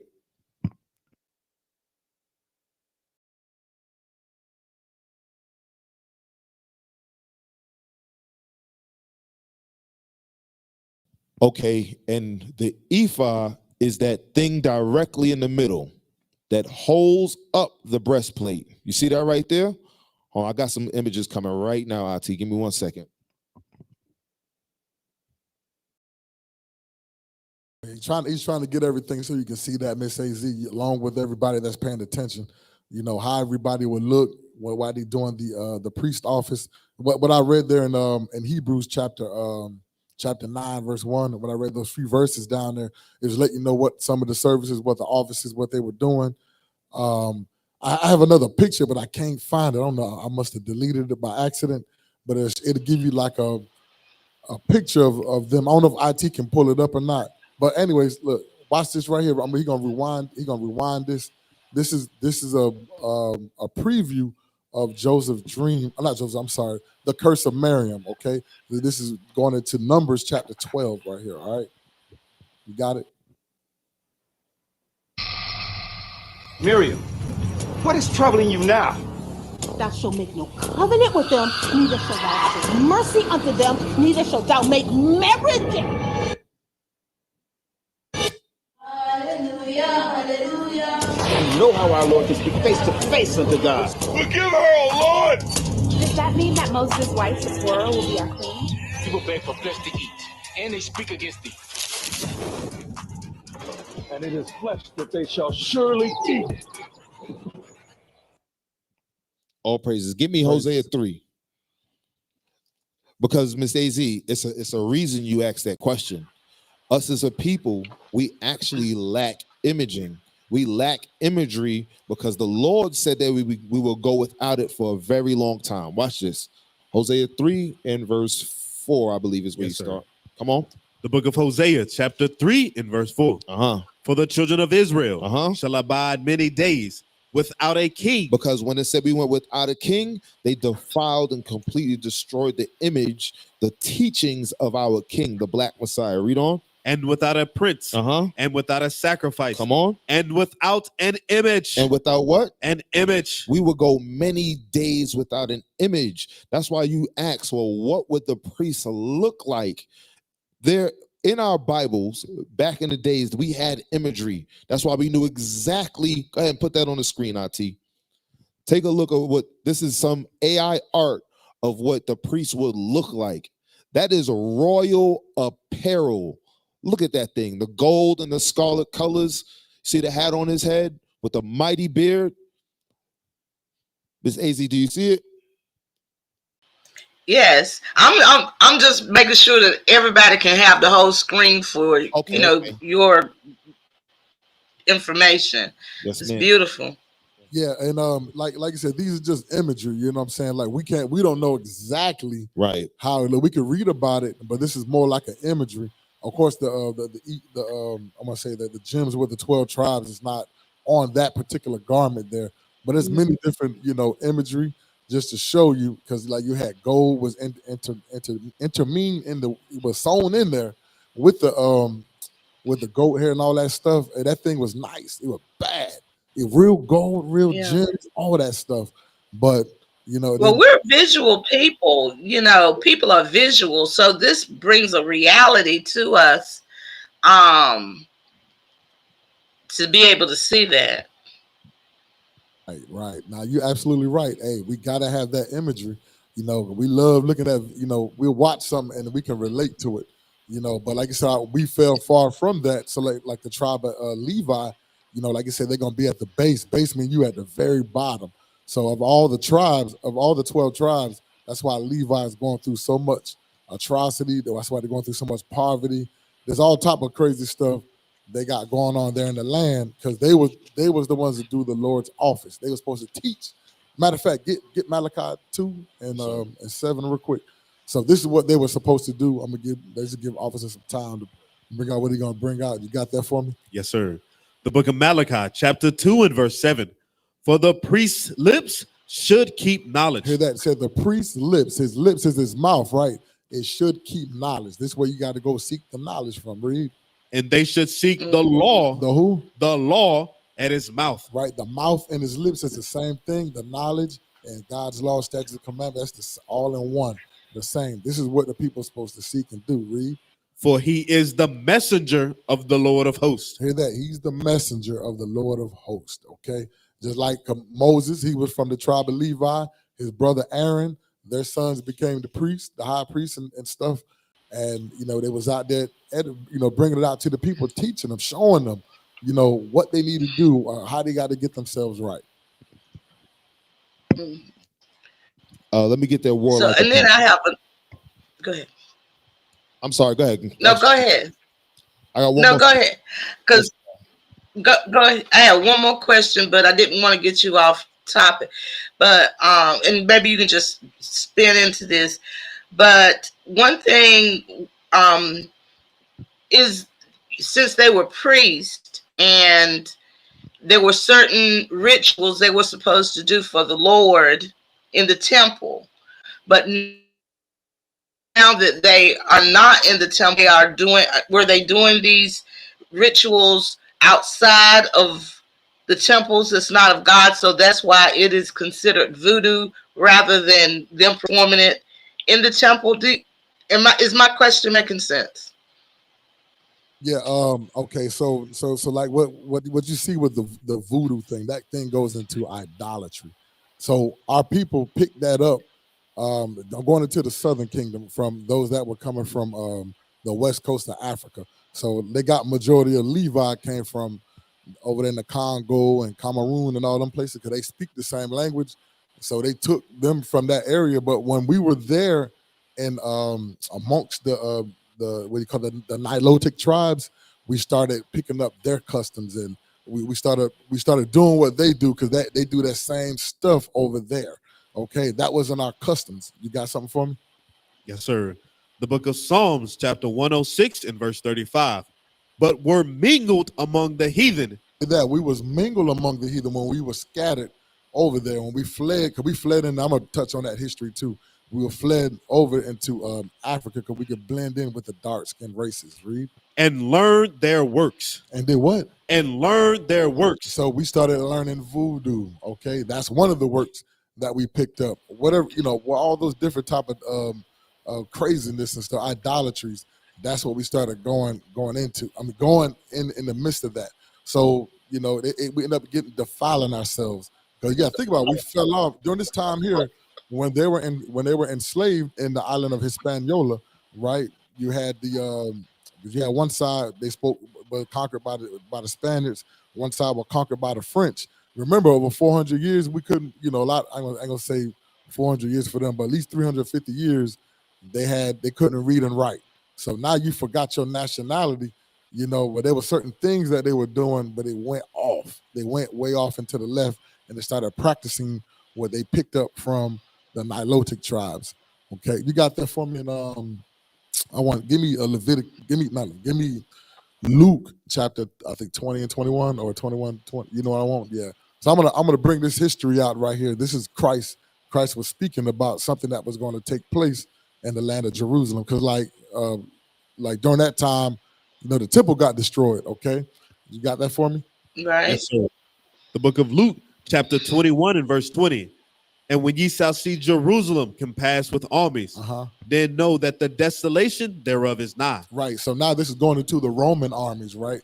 When they ransacked Jerusalem, they surrounded that thing. So Christ told us this before this took place. He said, when you see Jerusalem compassed with armies, know that the time of desolation is near, meaning these prophecies had to take place, meaning the curses. Okay.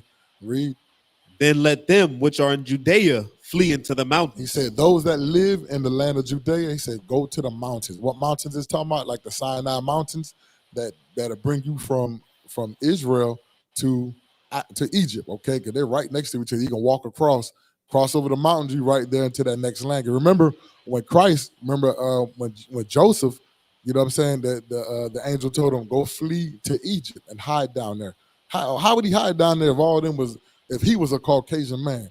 You know what I'm saying? Or they, that don't make sense. Yeah, so he told them to flee down there to Africa. Read.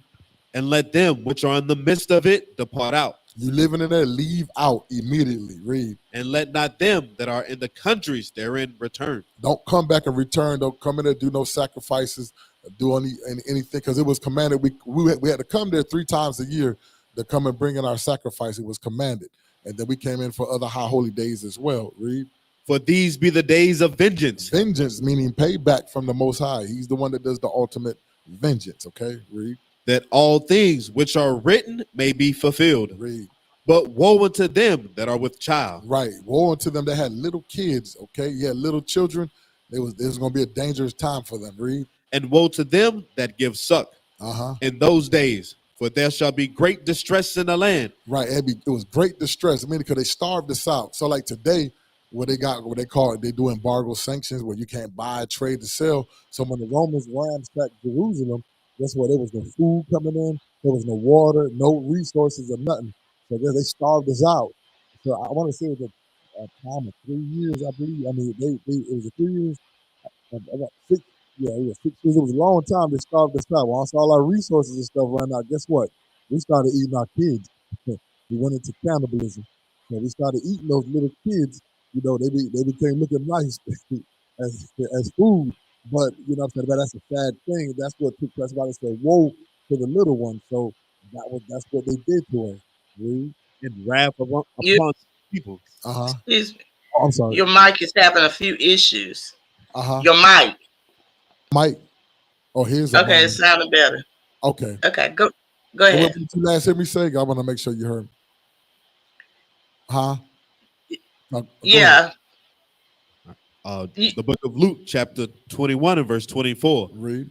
And they shall fall by the edge of the sword. Right. So at this time here, some of us that stayed there, remember Christ told us to leave. He said we need to leave, flee Jerusalem, do not come back.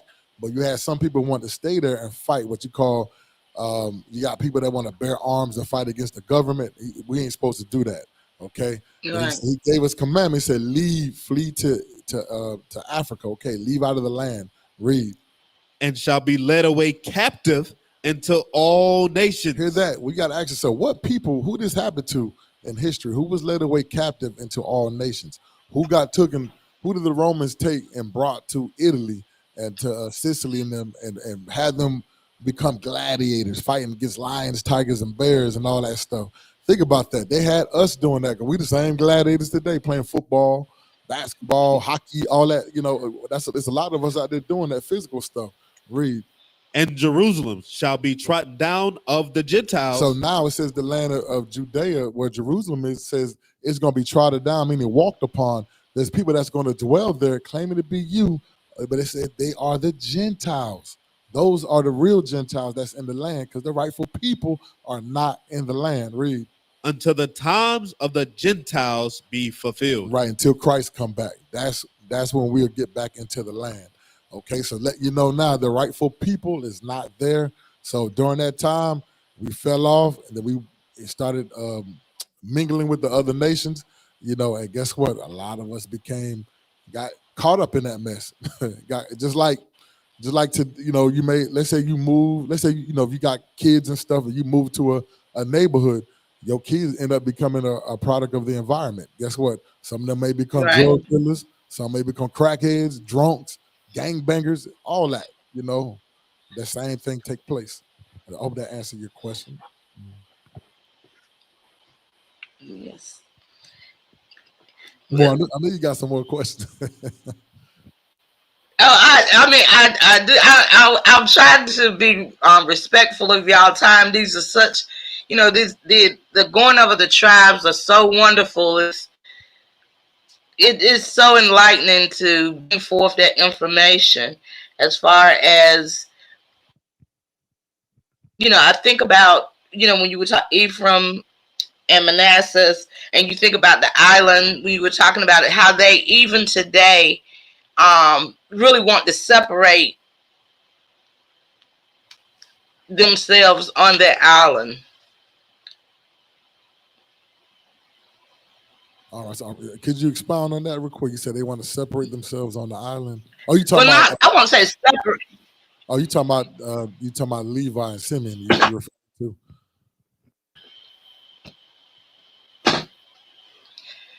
I'm sorry. What did you say? And I was touching on that point where you said that you said on the island. You said that some of the tribes that they want to separate themselves on the island. So I was just trying to make sure I understood you clearly. Mm-hmm. Right, and I mean, even if it's like, even if we don't know who we are as far as who God says we are, the Most High. But looking at, even in the news, in the division of the two tribes, even with Levi and Simeon, the Puerto Ricans on this side, Cubans on this side. Do you understand what I'm saying? Okay, yeah, Yeah. I see what Okay. you're Never saying. mind. Yeah, I think I understand. I mean, Yeah, so even not knowing who we are, that the word is being played out as far as before us. right. Does that So make any sense? yeah, that makes sense. Give me Deuteronomy 28:64 real quick. So this is prophesied that this is going to take place about us being scattered amongst all four corners of the earth, right? So wherever we scattered at, as far as this tribe may be here, this tribe is on this side of the world. Because we got a remnant of the diaspora that's also still in Africa. We got people in Iraq, Iran, Turkey, Syria, you name all those countries. He said we're going to be there, and we're going to be called, like wherever we scatter at, you're going to get called false nationalities and false religions. So read what you got.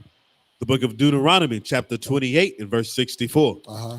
And the Lord shall scatter thee among the people. Hear that? It said God going to scatter us amongst all people, meaning all the different nations. That's why a lot of us speak different languages. We got different customs and things of that nature. But there's you will see the similarities in comparison of how we look, the type of foods that we eat, so on and so forth. Read. And the Lord shall scatter thee among all people, from one end of the earth even to the other. Right. How that happened during slavery, slave ship, or whether it was during the sub-Saharan slave ship sub-Saharan slave trade on foot by the Arabs. Okay. He said, hey, you're going to be scattered amongst all people from one end of the earth, from the eastern hemisphere to the western hemisphere. Okay. Read. And there thou shalt serve other gods. Right. Wherever the slave ship is docked at, or wherever slave ship you walk to, you're going to serve another god, right? What type of gods we serve? Which neither thou nor thy fathers have known, even wood and stone. So the famous two religions that you see a lot of blacks and Hispanics are into. So the wood that it's talking about is going into Christianity. That's the cross. Okay, that's the wooden cross that goes into idolatry. The second largest religion that you see most of our people are into is Islam. That goes into the cobblestone. That where they go walk around, make a hajj, and kiss the stone and all this stuff. Hey, all that's idolatry. You're not supposed to bow down to any graven image. Okay, so all that stuff, all the people, all those nations had us in slavery, brainwashed us, and that's why we like conquered and divided into false nationalities, false religion. But think about it, when you at work, why they always tell you not to discuss anything about politics or religion or race and stuff like that. They tell you don't talk about those things. Why? Because it causes problems. It always causes an issue. But they forced that on us with the sword. All that stuff was forced on us. If we didn't keep it, guess what? You had the arm cut off. You got torn to pieces like the Levi jeans. All type of stuff took place. That's the top. You show the picture of the cobblestone, and you see them bowing down to that. Remember Malcolm X had went there? Remember he went there and made a hajj? So all them, they walk around that thing and they bow down to it. And I mean, and kiss, all type of stuff. That's idolatry. We're not supposed to do that according to God. Okay. I hope that answered your question. That partially, does it answer your question as far as how we scatter? Yeah, what? Mm-hmm. It's yeah, I knew. Yeah, I know we were scattered. I was just talking about, I think my question, I didn't clarify it properly, and it would take us too deep into what you've already covered. So I didn't clarify my question properly. But I really appreciate it. So anyway, I'm not going to keep holding you all. Everybody, this is a series. We have gone through 5 of the 12 tribes. So we're going to have a part 3 and everything. So, and probably a part 4, because we have to get it, but we don't want to. We want to finish them, but we don't want to rush through. We want to make sure all of the tribes are represented and people know who they are without question. correct? Correct. That's correct. That's our goal, is to bring out the word, enlighten the people. Because, like I said, this information they don't know. You know, that's our job, is to preach the word, to give out, to enlighten our people, to show them who they are in these last days. But knowing who you are is just half. We got to keep the commandments of God. The commandments. Yes. Yes. Now, a lot of this information, I know you was talking, you and was sharing, is on IUIC. I mean, no, IsraelUnite.org's website. Is that correct? Correct. Yes. Yes. So IsraelUnite.org, and there, if you'll see the three little tabs. You click on it. There's a lot of information on the drop box. It'll show you our location, where we located at, where we got different schools at. There's the information more that go in further depth of the history. We only could touch on just a little bit of it. You know what I'm saying? Right. I just want so much. I want so much, and there's only so much time. But you know, hey, Miss AZ, you can go on there anytime. The website is free. We got classes. Yeah. Oh, and I forgot. Can you y'all contact information, because so they can contact you and everything. But because let me drop down so. Okay. All right. So we have our contact. You gonna read it, or you want me to read it? I can read it. Yes, sir. IUIC Raleigh. Call us at 855-484-4824, extension 7098. Email us at iuic.raleighNC@israelunite.org, and scan the QR code to get all access to our social media platforms. And to find the school near you, visit israelunite.org. Right. Also, Miss AZ, you know, for those that are watching, please, you know what I'm saying, if you would, we have a YouTube page. Just type in IUIC Raleigh, IUIC Raleigh on YouTube. Please subscribe to our page. You know what I'm saying? There's a lot of good content, a lot of good information. There's a whole lot of other IUIC schools that's in an area near you. Okay. We also have Escaping the Plantation with our Captain Gedaliah. You see he's on the left. We also have Armor of God radio show. Hey, subscribe. Hey, just type in on there. You'll see a lot of our content on there. Also, I want to touch on this right here. This is very important. I want you to go ahead on the post that IT, what you got there. I touch on it. I hit it. Post that with the youth violence. Okay, so we got to stop youth violence. Okay, a youth violence seminar we got coming up. We got one here locally. You're invited if you're in the area or if you're here visiting. June 1st at 2024 from 11 a.m. to 2 p.m. at Durham Tech Community College. That's the address there, 1637 East Lawson Street, Durham, North Carolina. Okay, and room 2178.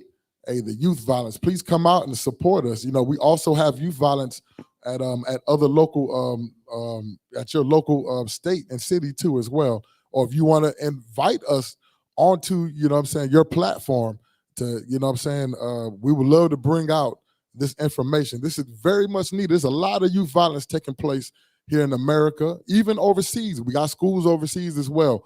We want to stop that youth violence, okay? You know, we do missing person blitz, all that, everything. We trying to stop the violence, wake up our people, hey, make everybody come back to who they are, live in peace, okay? All right. So I don't know if that's anything, that we got anything else, anything I might have left out. Okay, I believe that's pretty much it. You know, again, if you can, you know, hey, tune in for the next show. We appreciate you guys tuning in. We appreciate you for letting us on the show there. Thank you for coming. All praises, all praises. Lord, thank you. All praises to the Most High and everybody. Thank you all so much for tuning in. I put their channel in the chat. Please make sure you go over and subscribe to their channel. And and I know they deal with the same issues that SAVEDNews do, is that they will unsubscribe people. So make sure that you're subscribed to their channel. Hit on your notifications and our channel, because they will unsubscribe you. So and comment and get in that so that they can be in the algorithm and everything. But we appreciate you so much for coming on. You all have a blessed day. Thank you, thank you, thank you, thank you so much. All praises. Thank All you praise to very the much. Most High. And hey, shalom to you, Shalom, sis. sis. Most High in Shalom. Christ bless. Shalom, shalom, shalom. You all have a blessed one. Bye. Shalom. Most Shalom, High in Christ shalom. blesses.